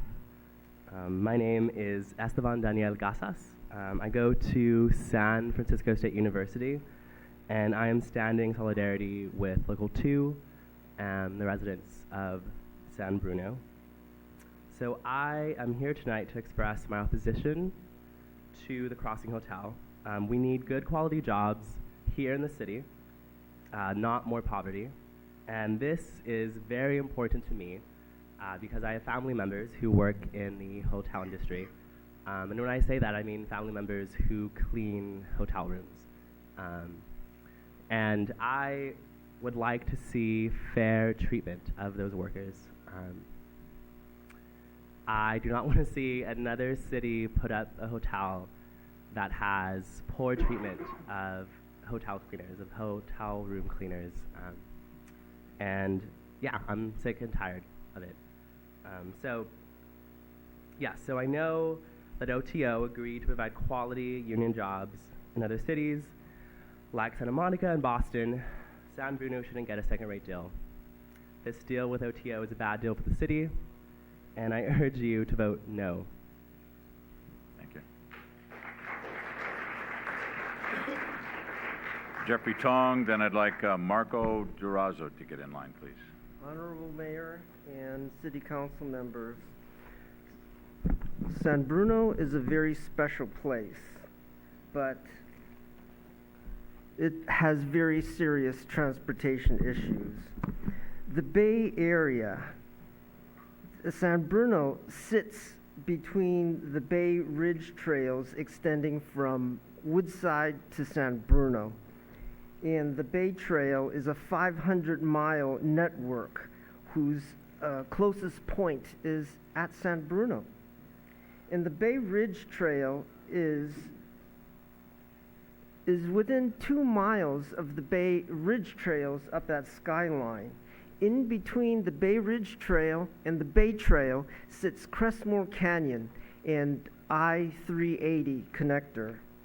If and when a trail is constructed through Crestmore Canyon and along I-380, it must stop at the hotel site. And maybe a rooftop bridge can be constructed on one of the units on Admiral Court. Currently, there is already a approximately 27-foot street, perhaps this is what is referred to as the easement, spanning the entire west side of the hotel site. With sharrow markings, this can accommodate bicycles and pedestrians to share with vehicles. The plans are only schematics. Will City Council adopt a resolution stating its commitment to accommodate passage of bicycles and pedestrians from the Caltran right-of-way property to Admiral Court? San Bruno won't be defined by a hotel, but by the regional trail connection between the Bay Ridge Trail and the Bay Trail. And with this connection, San Bruno can be defined as the heart of the peninsula's trail system. Thank you. Thank you. Good evening, Council. Cheryl Marshall, going to be next. Renee Okay, Morales. Renee, I'm sorry. You probably don't have that. But I am here tonight in support of the union and support of San Bruno residents. We are a strong community, and we really appreciate OT coming out tonight and giving us that wonderful presentation and all the magical moments that you'll make for us here in San Bruno, so thank you for that. But I do want to emphasize that I think looking at the larger spectrum, you're coming into the Bay Area, and we just want to be assured that you're going to be giving salaries that are comparable to what people need to live here in the Bay Area. Having workers being able to live and work in the Bay Area is a wonderful feeling. Having people receiving a fair salary for work is awesome. And it's really what we're asking is that you consider allowing the people that are coming into your hotel have the option to vote in a union if that's what they want. And you should be able to see and give that freedom to them. So I'm really hoping that the council will support the people and the community and support having a union option. Thank you. Thank you.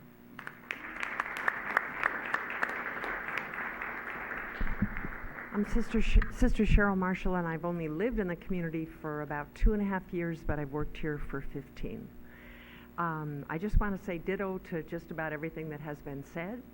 And I think if half of what you presented is true, it would be a great place to work. And the other thing, of course, that many of us feel is that in order to live here, I'm sure the cost of living is very different than in South Carolina. People really need a living wage and not a minimum wage of any kind. I don't know if people are aware, at Bel Air School once a month, the Second Harvest Food Bank provides a lot of groceries and fresh fruits and vegetables to families that are below the poverty level. They can make up to, I think it's 200 or 300 times the poverty level. And there are presently 154 families just coming to Bel Air School. And the Second Harvest Food Bank offers distribution of food monthly in many different places.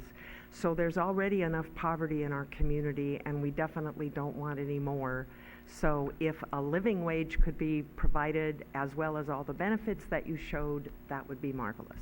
Thank you. Thank you. Marco, then Alex. Good evening, members of the council. I'm here in opposition of this deal for 2 reasons.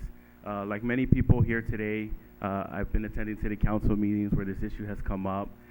It's just felt less than engaging. It's felt less than transparent. There's a lot of information that was shared tonight that may or may not make sense, and time will tell if those deliverables are actually delivered to the people of San Bruno, but that information wasn't forthcoming. And I think a lot of the frustration in the room and a lot of the frustration with people in the community and a lot of my frustration is that this information is not provided accurately, is not provided timely, and we're told simply to trust you. So I'm going to echo what I said again. I want to trust City Council, but you need to do better. You need to be more transparent. You need to be more forthcoming. Secondly, with about this issue about what the workforce would look like for this hotel deal, the presentation was very nice. It was very descriptive, but when it came down to what essentially would that workforce look like, the word union was never mentioned. Not even how will we negotiate these jobs, and what partnership will we bring these jobs and make sure that they're quality, sustainable jobs.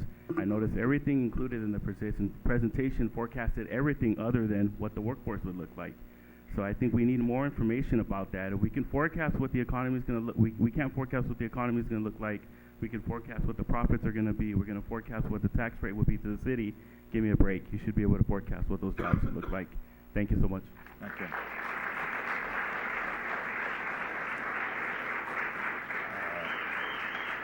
The next three speakers, Alex, you're up next. Then Jamie Monazon, and then looks like Carlos Solorzano. My name is Alex Doniak, and I have been working with OTO over the past couple weeks to meet with members of this community, answer their questions, and hear why they're excited about this hotel. I'm speaking in favor of this hotel. People that we've met with more than 3 dozen leaders of the community, business owners. They are excited about this development. They say that this is the first time in years that a new hotel, a high-end event space would come to this community. More than 20 folks have actually signed letters of support, urging the council to approve this sale. And I'm going to give these letters to the clerk. They're addressed to each of the council. So thank you very much. Thank you. Jamie Monazon, and after Jamie, it looks like, hope I don't mess this up. Excuse me, Mr. Mayor? Yes. Could we ask the audience, everybody is getting an opportunity to speak and should be respected, no matter what side you're on. And I think that's only fair and that's only right. This community has always done. So if all of us can be mindful of that, would be appreciated. Good. Point well taken. Thank you, Jamie Monazon, then looks like Carlos Solorzano, and then the last name is Leah. That's all I can. Good evening. Jamie? Thank you for the opportunity to speak. Can you hear me okay? Yeah. You can't? Marty, you can't hear me? It's okay. Okay. Thank you for this opportunity to speak. First, I want to say I'm in favor of supporting the San Bruno community and all of the people who work and live in this community. I am also in support of having a nice new hotel in our community. OTO has been a partner in the community as far as I know, wanting to be a good partner and helping nonprofits, helping the community. I am a homeowner here in San Bruno and a proud member of the community. I also am the CEO of the San Bruno Chamber of Commerce. My focus on a daily basis, besides raising my children, includes supporting small businesses, the schools, nonprofit organizations, the community of San Bruno as a whole. The developers of the proposed hotel have shown their support of our city by joining the Chamber of Commerce, which hand in hand will help the community all over, small businesses and schools, etc. One of our most popular events every year has been and continues to be the Taste of San Bruno. We went from this very room, it's grown to the size where now we have to be at the rec center. I'm in favor of having a space in San Bruno where I could have had my wedding reception, where I can have my Rotary Club meet, and that is what I'm in favor of, enhancing the community. However, I do think you should meet with the union members. That is my opinion, personally. That's all I have for now. All right, thank you. Looks like Carlos Solorzano, and then Good evening, Tina Council Wong. members I'd like and to get staff. in line, please. Carlos. My name is Carlos Solorzano. I am the CEO of the Hispanic Chambers of Commerce of San Francisco and the Bay Area. We represent the Guatemalan, Nicaraguan, Central American, Latin American, and Caribbean Chambers of Commerce. We serve and represent businesses in San Francisco and the Bay Area, including the city of San Bruno, which we have several of our board members and some of the chambers live. I'm here today representing our organization, which is in full support for this project. The proposed hotel and conference room and conference center will assist the much needed economy of our Bay Area. It will allow the growth of our business by creating jobs, generating revenue for local businesses, the city, and foster a socio-economic climate that empowers entrepreneurs. OTO Development proposed project will cement a positive turn for the city of San Bruno and its residents. The hotel is estimated to bring an additional $5 million in regional economic benefits annually, as hotel visitors spend anywhere from $75 to $150 a day, plus what they expend on the local businesses. According to the statistic that we have, this translates into jobs for residents and income for local businesses, which is much needed. The proposed conference center will also provide a much needed forum for local residents to interact with one another. Through this additional meeting space, business and community organizations can present seminars, workshops, and events for the community. Residents can host, as she mentioned, weddings, banquets, and as a variety of foods, they will be allowed to have different kind of foods, so we present the diversity of the foods that we have in the region. There also can be other special events. Moreover, this will be the first upscale hotel built in San Bruno for years, which will be driving new visitors to the city. Finally, if I may remind you, and as the city manager mentioned before, this project will provide a new fountain of employment opportunity. It will also provide opportunities for the small business contractors to present their opportunities to work with the construction in the area. Okay, it will also create more than 100 construction jobs. It will create 30 to 40% permanent jobs, as I mentioned before. There will also be with competitive wages and benefit for full-time employees. As an organization that is committed to helping our diverse community and the economy to thrive in all levels, we urge the City Council to support this project. Sincerely, the Board of Directors of the Hispanic Chambers of Commerce of San Francisco and the Bay Area. Thank you. Athena Lea, is Athena here?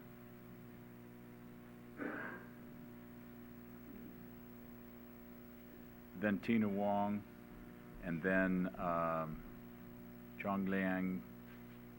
Whoa. Okay. Hello, I'm a San Bruno resident as well, and I've attended Skyline College. The proposed hotel will be a great addition to the city of San Bruno.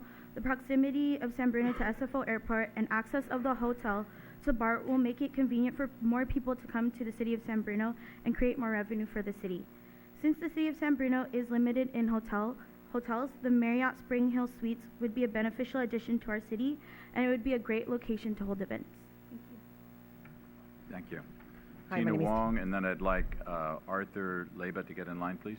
Hi, my name is Tina Wong. I've been working in San Bruno for the last 30 years, and I own a small business, a real estate office in San Bruno for the last 16 years. And we finally have a presentable hotel and convention center in San Bruno. Instead of sending my clients or relatives to Burlingame, hotels, or going to South San Francisco Convention Center to do meetings, we finally have somebody that's willing to develop a place at the easement at the crossing.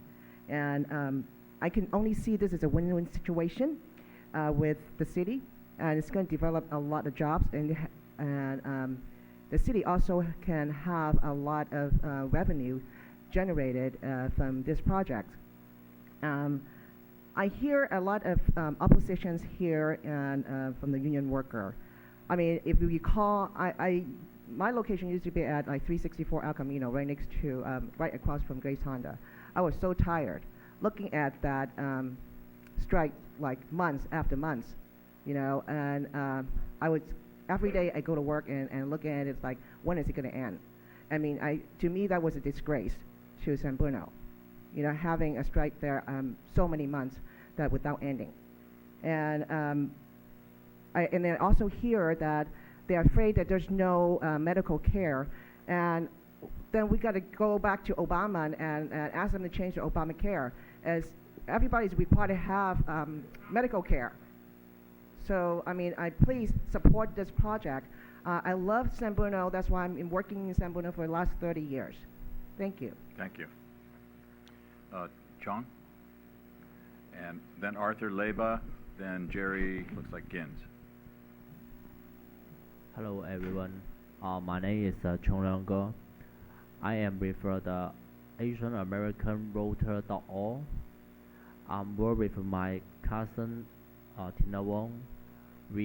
Our office is in San Bruno, and then we usually take our customer or some partner from the different country, but we usually take them to the Long District, to the Burlington or the Mill Bay.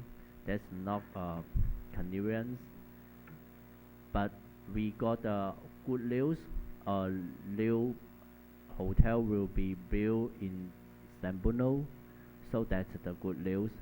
And then I think this hotel can help the San Bruno City to upgrade the economy, and help behind this project is have some big shopping mall. They will be help the shopping mall the business. That's all. Thank you. Thank you. Arthur Leba? Arthur Leba had to leave, but he prepared a statement for me to read. Okay, go ahead. So, I'm a San Bruno resident who has lived here in this area for 8 years. I support the hotel because of the addition of jobs that will be created for our community. This hotel will also add revenue that will be for the city of San Bruno. Thank you. Thank you. Jerry Gins or Gins? Jerry here?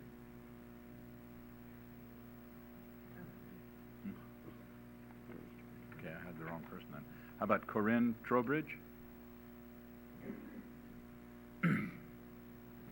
And then Mary Lou Johnson. Good evening. Good evening. My name's Corin Trowbridge. I'm a business owner here in San Bruno. And Peter came and met with me and answered all my questions. And my thoughts are this is the ideal location for a hotel. Rarely do you find a partner who's willing to expend the extra money to make everyone happy. So it seems to me like, and with $1 million extra a year, that's not something you can just ignore. It's a really good deal for the city, and I hope you guys will vote for it. Thank you. Mary Lou Johnson?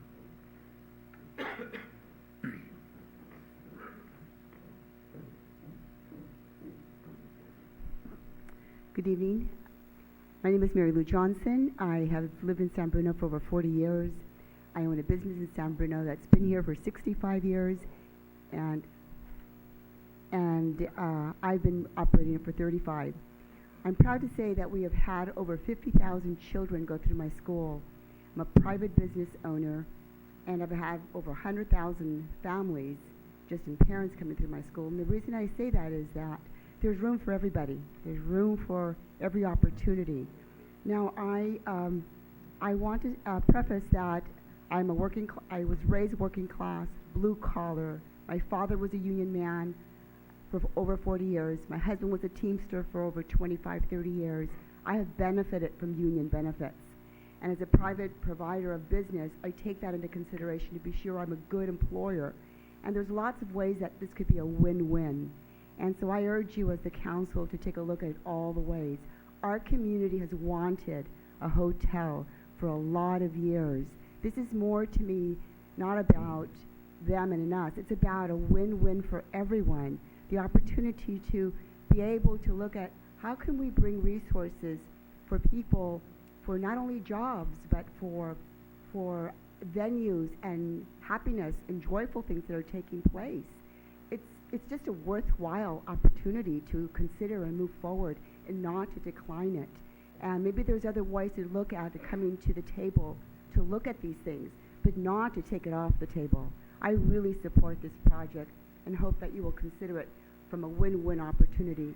It's not to be lost. We have many things to be gained for our community, and I look forward to having this project be on the table and move forward.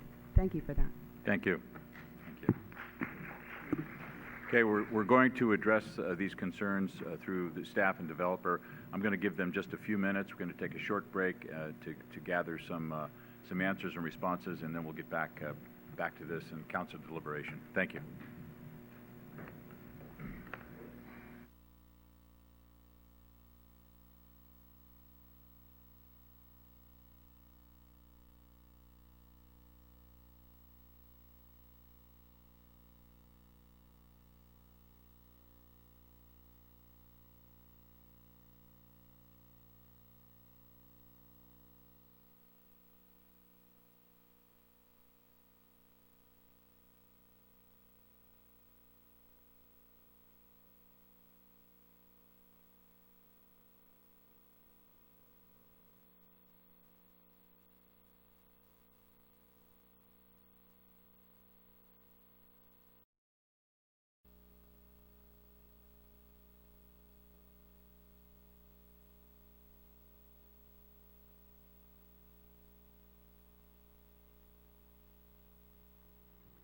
All right, hopefully that does the trick. We'd like to continue now. We didn't really have a lot of questions. We had more comments than anything else from the public, pro and con, and I just want to emphasize, you know, someone said about transparency, and we never said a whole lot to the public about this. When we were negotiating, we did not say much to the public about it. We couldn't. It's a negotiations. The same way as I said a couple of council meetings ago, when the union negotiates, they don't negotiate in public. They negotiate in private. So it works the same for the city. We're prohibited by law a lot of times from sharing a lot of information, and that's the way it is. That's why the appraisal was held up until the very end, and until we had a purchase and sale agreement with OTO. As I mentioned before, union, non-union, the council cannot say we want this, we force this project to be union, and we can't say we want this project to be non-union, all right? The developer here in this particular case, and in a lot of cases, has discretion of what they'd like to do. It's different if we would have participated with as much as $1. It would have kicked in prevailing wage and cost the developer a number of percentages more to do it, the project, and we would have had to kick in an awful lot of subsidy. So the opportunity came up here for the city to say, what's this land worth, and did we want to sell it outright, get the TOT tax from day one instead of waiting 3 or 4 years, getting all of the development fees and the planning fees instead of giving them up. And I think the business decision is made by this council, and we'll find out shortly, that this is not a pro-union or anti-union situation, it's a pro-San Bruno situation. And that's, in the bigger picture, the way I, and I'm speaking for myself, have to look at this situation here. We've been working at this actually since 2001, but aggressively for the last 6 years, with 6 or 7 developers, all who came to us and explained how they'd like this project to be funded, and the options that we had as a council to do it. Negotiations, as they said, were difficult and hard, and some tough decisions had to be made. And tough decisions have to be made all the time at this council. But this has been in the public forum out there for many, many months and years. So to say we're not transparent with our information, I don't buy it. I don't buy it at all. All of our numbers are available. Anytime you call me, I always get back to you. So to say we're not transparent is just not right. So as I said, we didn't have really any questions specifically, but concerns. A lot of them were the same concerns. So I'll let, first of all, staff maybe address a couple of those to begin with, and then we'll let the developer address some other ones. Sure. Thank you, Mr. Mayor. And I think you've said some of the things that staff noted about the comments.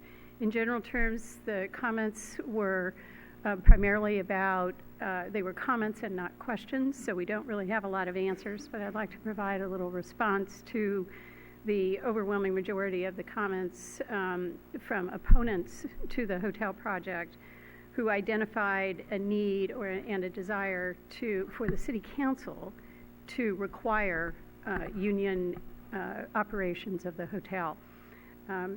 First and foremost, the speakers, I believe, are correct. This is a town that has a strong history and strong support for union operation, or for union labor. Many people who live here, a third is what I heard tonight, have very strong ties to the union. And this city council has historically and continues to be a strong proponent of good quality, living wage paid jobs in this town. That said, the city council has never required any project in which it did not have public funds spent to operate in any manner using union labor. The city council has not done that, and I believe it is not appropriate for you to do so. What you're being asked to do here tonight is a departure from your normal city practice and what has historically been the city council's position and its responsibility to evaluate among a variety of competing interests to determine what is in the best overall long-term best interest of the community.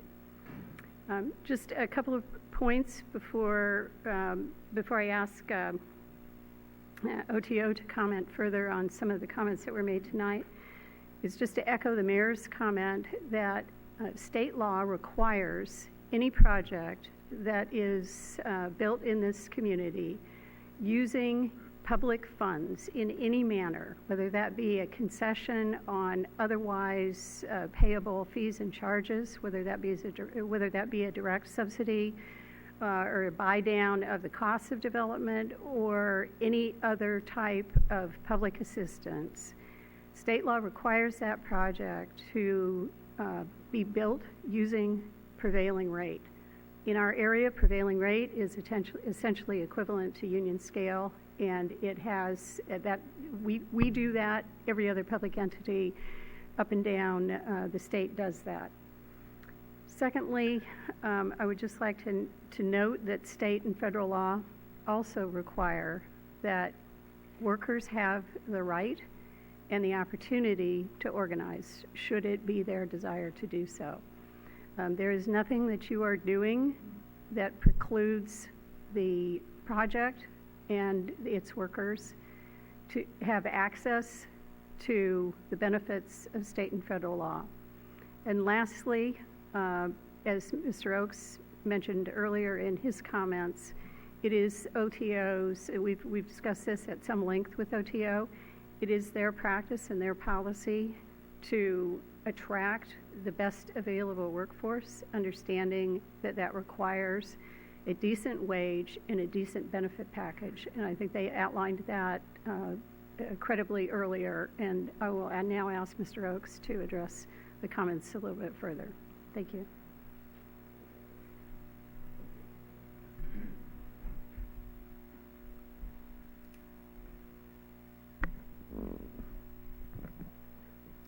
It's been a long night. Again, thank you for the opportunity to be in front of you. There were a couple comments that resonated that I want to make sure to attempt to address.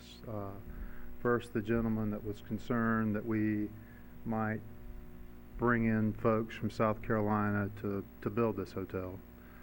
I can assure you there will not be subcontractors or general contractors brought in from South Carolina to build something as complicated as this hotel in San Bruno. We would expect the vast majority of the general contractor and the subcontractors to have a local presence. The second thing that a couple people mentioned was our involvement with hotels in, well, two things. Why we are reluctant to have a union operated hotel.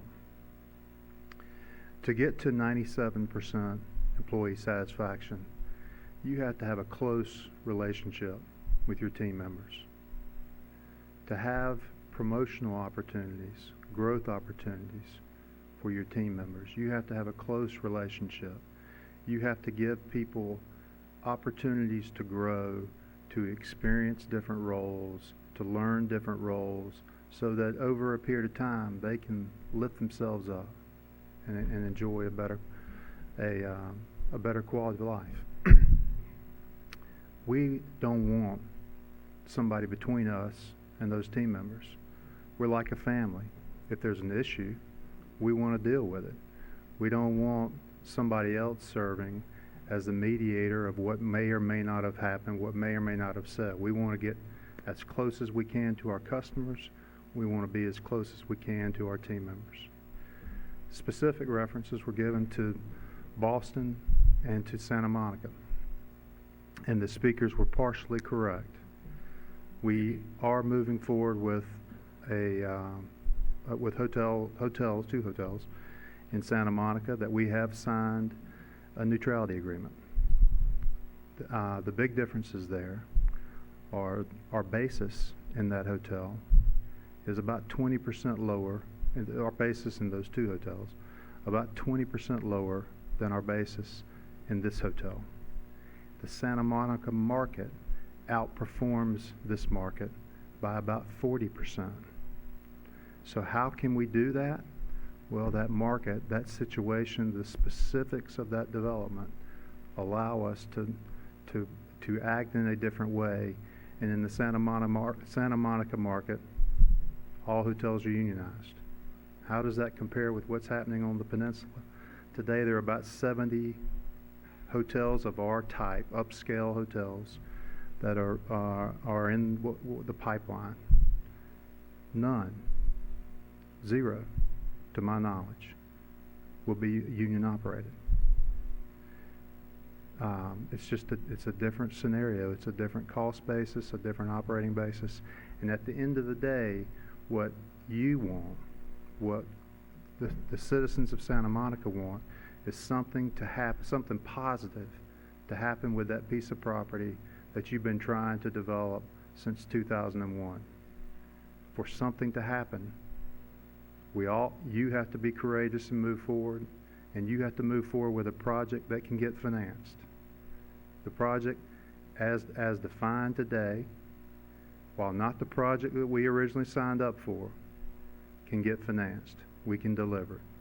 And we look forward to doing that and becoming part of your community. I'm happy to attempt to answer any other questions. Any other questions for the developer now? Anyone? Thank you very much. Thank you. Any questions for staff at this time? Discussion by the council? Anyone? Or action by the council?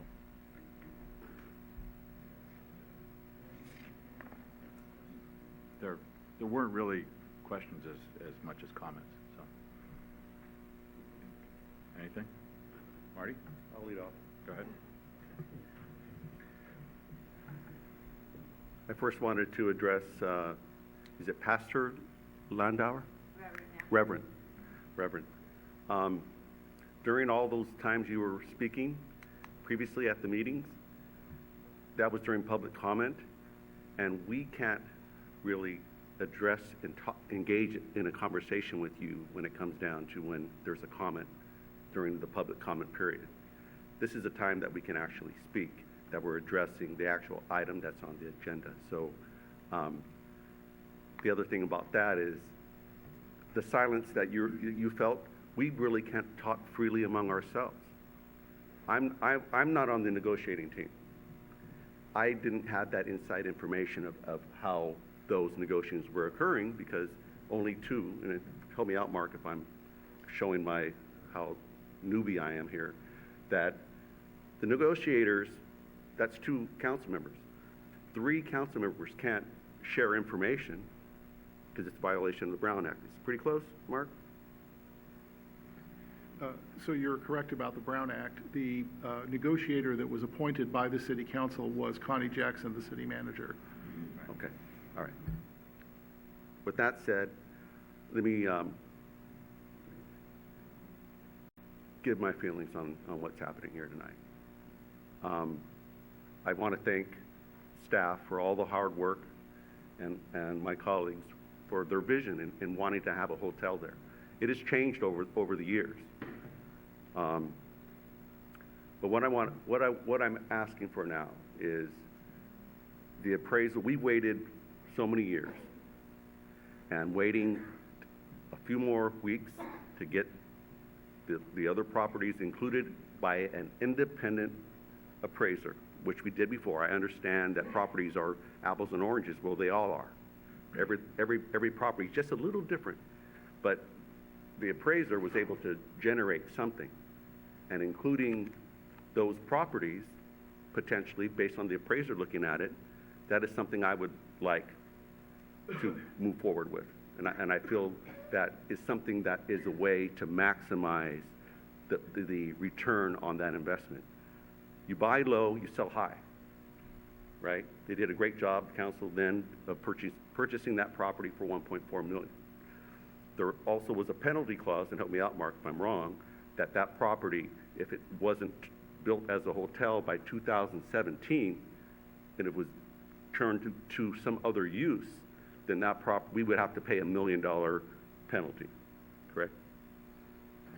The penalty would kick in if the city council changed the zoning on the property by 2017. To something other than a hotel? Correct. Okay. So, by including that appraisal, and I'm going to appeal to Mr. Oakes, it sounds like you have a great workforce. And I understand wanting to have that direct connection with your employees. But it seems like the margin that it would be from going to your benefit package and maybe what the union has, it seems like it would be really close, and how we can get a win-win here.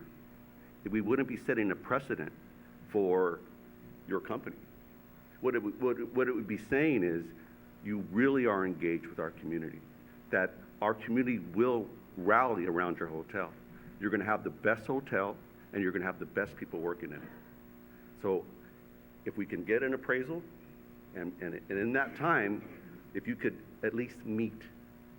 I saw you speaking to Reverend, no, I forgot your last name. Landauer, yes. So at least when we're talking, we got a chance to make something. And as I heard earlier, creating a win-win situation for our city, that everybody in the city would be behind that. So that's my feeling of including the appraisal, because you have to start somewhere.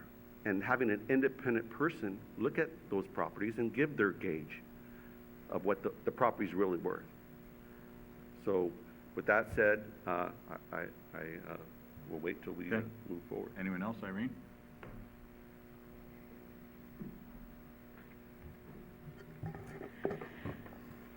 I have to say, I've made lots of notes, and I started lots of speeches, and over the last, 6 months, I've spent a lot of sleepless nights thinking about tonight and what to do about it. I've been on this council for 20 years. In 2001, we had the opportunity to make something of the Navy site. It was a zero income for the city. We got no property tax. We got nothing from it. The then council, which Mr. Ibarra and Mayor Ruane and I were on, and the other two members, had the vision to do a specific site, to have a hotel, to fulfill the needs of people that we heard over and over again, that there's no place to meet, that the senior center is lovely, but it's getting old. It's only good for certain things. And we responded, and we put the specific plan on the ballot. People voted for it. We had hopefully envisioned a much larger project and a 22, acre site, and unfortunately it didn't happen. You heard the history from our city manager.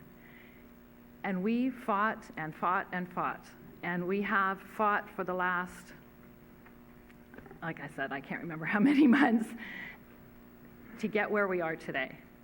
And I understand Mr. Medina's, Vice Mayor Medina's concerns, and I heard all the other people's concerns. I can do like everyone else here. I've lived in this town since I was born, so 63 years. My grandfather was a longshoreman. My father was a union man with United Airlines, who was a union mechanic. I certainly benefited from their work.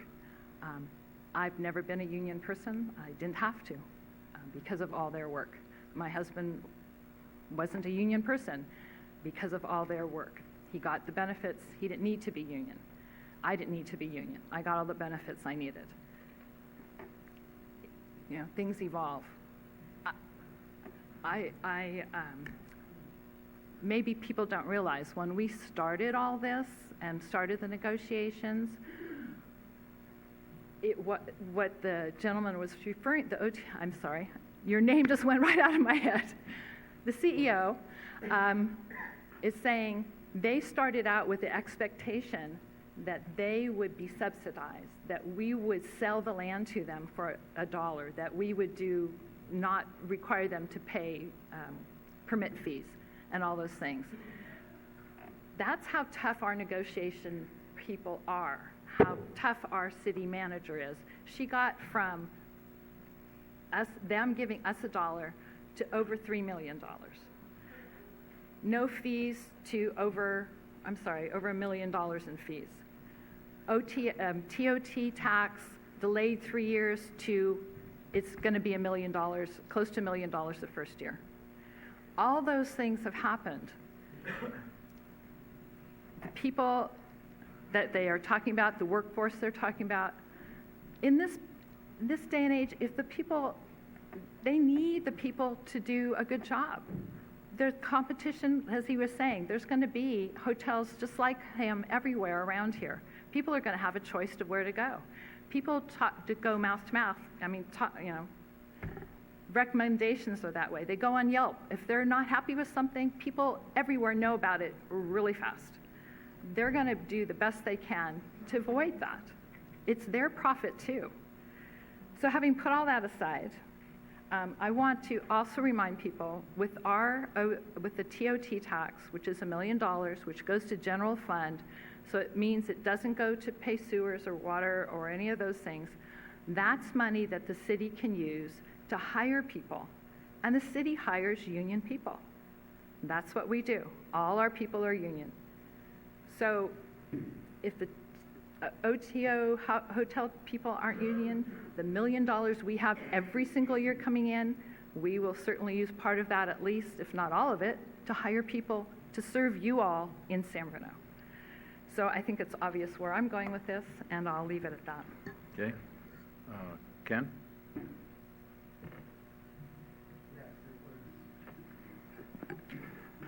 It seems like 30 years ago, but I remember Mayor Ruane, Councilwoman Irene O'Connell, and myself sitting in the Hyatt Hotel, the old Hyatt Hotel, watching developers bid on this 20 acres.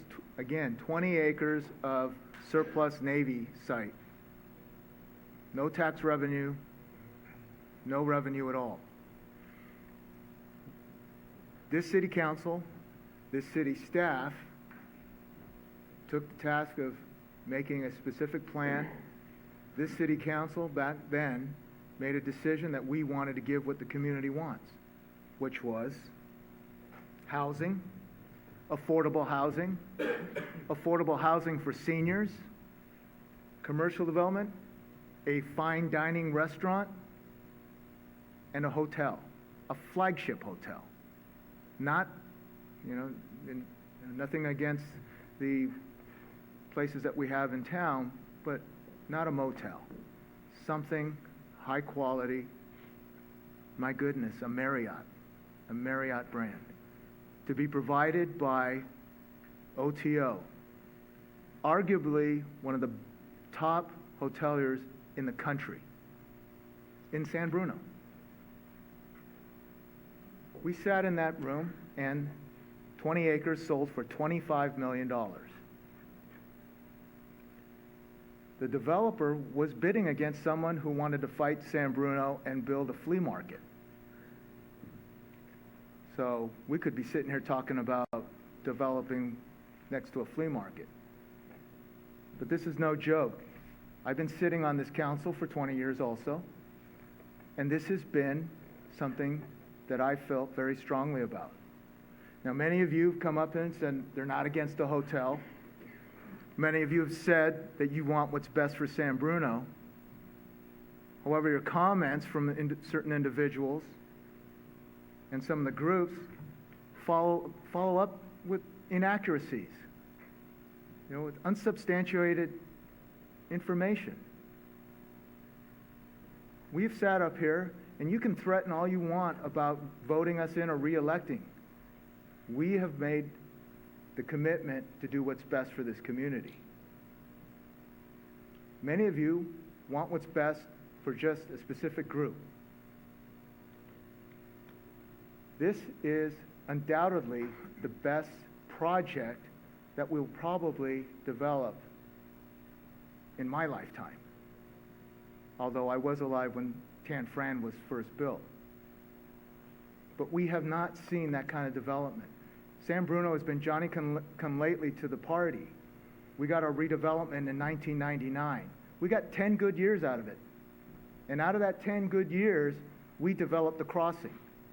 This is the last piece of the puzzle.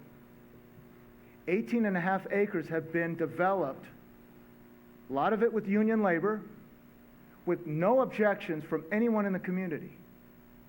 There's a lot of happy people living on that site now. We have tried and we have been committed to building a hotel. No one wanted to touch it for 10 years.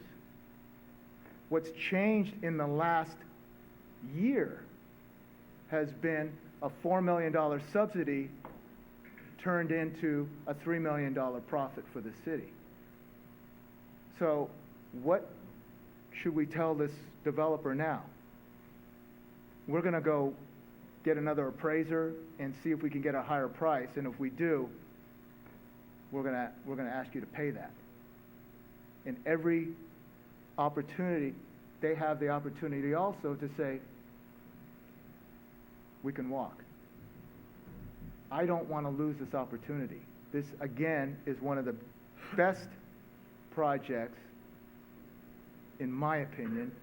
The graphs show it, the numbers show it. You cannot show me any other project.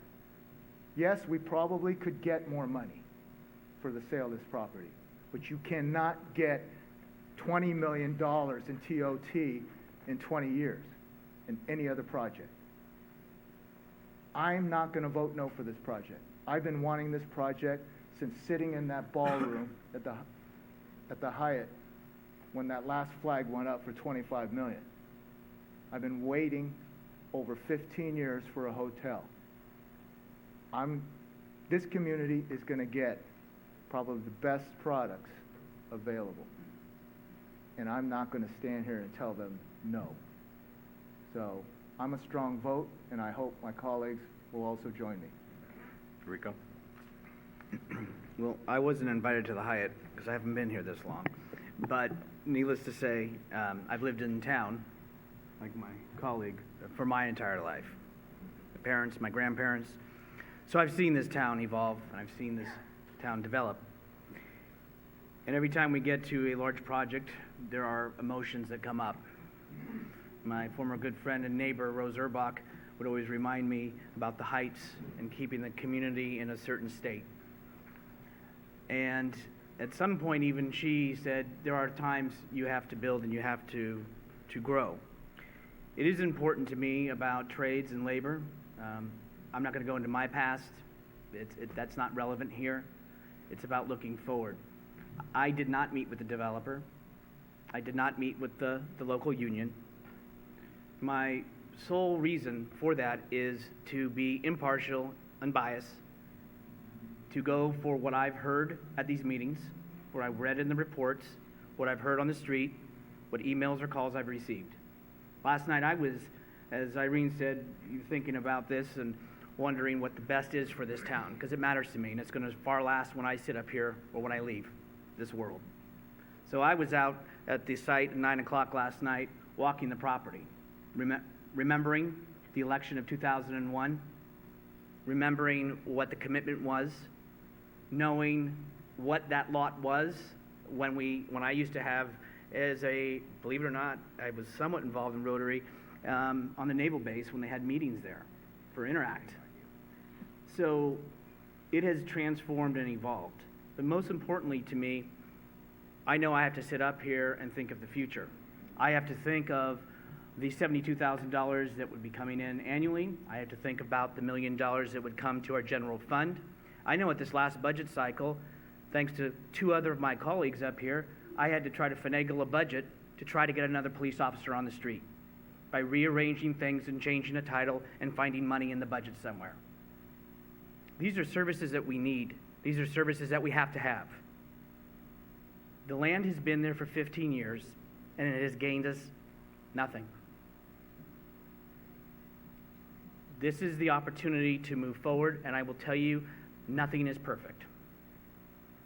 And up until a week or so ago, I'm going to say that I was concerned about the property being flipped and wanted to see some provision put in. And I was surprised, to be blunt, that the developer, not speaking to them, conceded to that. Because that was a concern of mine. Turning a profit and leaving this town. A provision is in there, which is highly, highly unlikely that that happens. So, my true test for myself has always been for the betterment of this community, leaving it better than I find it today, and then when I step down off this council. And for me, as I sit here tonight, and I've given it long thought and soul searching, I believe it is time to move forward.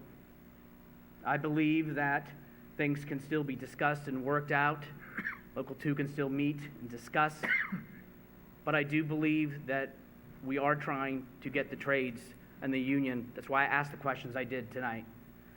But at some point, my friends, we have to fulfill the obligation, we have to move forward, and we have to think of the future of this city. And so for me, that is what I'm thinking of, and that is where my heart is, and I believe that is where the right choice is. Thank you, and I'll say just a few things too. As I said, I am a union employer. OTO's been around for a few years. My family's been around for 76 years as a union employer. So I don't take it lightly. But I do know that in this economy, they're going to have to compete for labor, qualified labor, with a whole lot of other things that are coming out of the ground now. So it's going to dictate that they pay a very good wage and dictate that they have decent benefits. Otherwise, somebody's going to go down the street, just the way it is now. As the developer said, this area is different than any other place in the United States. It's crazy now, and it's not going to go away for a little while. There's stuff coming down, years down the pike. So I understand the union situation completely. But I also understand what's going to be best, in my mind, for San Bruno. It's not a union thing or a non-union thing. It's a pro-San Bruno development. We're going to get so much out of this. And they'll probably tell you, I sat with 7 developers over the last 6 or 7 years with Mr. Ibarra. Every single one of them told us that this is what we want. If you want to build it this way, we need a subsidy. And by the way, we can't operate this as a union shop. It doesn't have a full-blown restaurant, doesn't have a bar to subsidize a lot of those things. It's a smaller hotel. And by the way, you're asking us to eliminate rooms and put in 3,000 square feet of meeting space, which, by the way, we have nothing else like that in the city. So in the bigger picture, I looked at this very seriously. I understand Mr. Medina's, Vice Mayor Medina's situation and query about appraisers. Well, suppose the appraiser comes in a little less. I mean, I can go to 5 different people and it's going to be 5 different appraisals. This deal is, other than a vote tonight, done. I don't want a developer who's put in hundreds of thousands of dollars of his own money on a handshake to walk, because that's what will happen. And to start this process again, you're into 2 to 3 years, which is a total waste and a disgrace. I've worked on this very, very hard, and I think it's an excellent deal for the city of San Bruno. And going forward, I look forward to it. As Ken said, there were 20 acres over there. We got nothing out of it. Irene mentioned it too.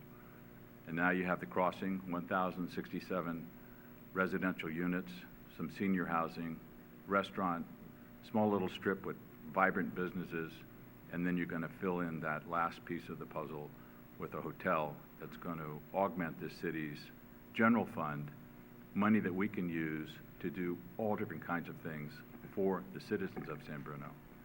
So in the bigger picture, yeah, we have to weigh what we think is right versus what maybe could have happened, but I think this is so pro San Bruno that there's no doubt in my mind I have to vote for this. So I think we had our say. Would someone like to introduce resolutions? Through the chair. Ken. I've been waiting 15 years. I'd like to adopt a resolution, city manager to execute a purchase and sale agreement for sale of the Crossing Hotel property and authorizing the city manager and city attorney to execute all documents necessary to close escrow.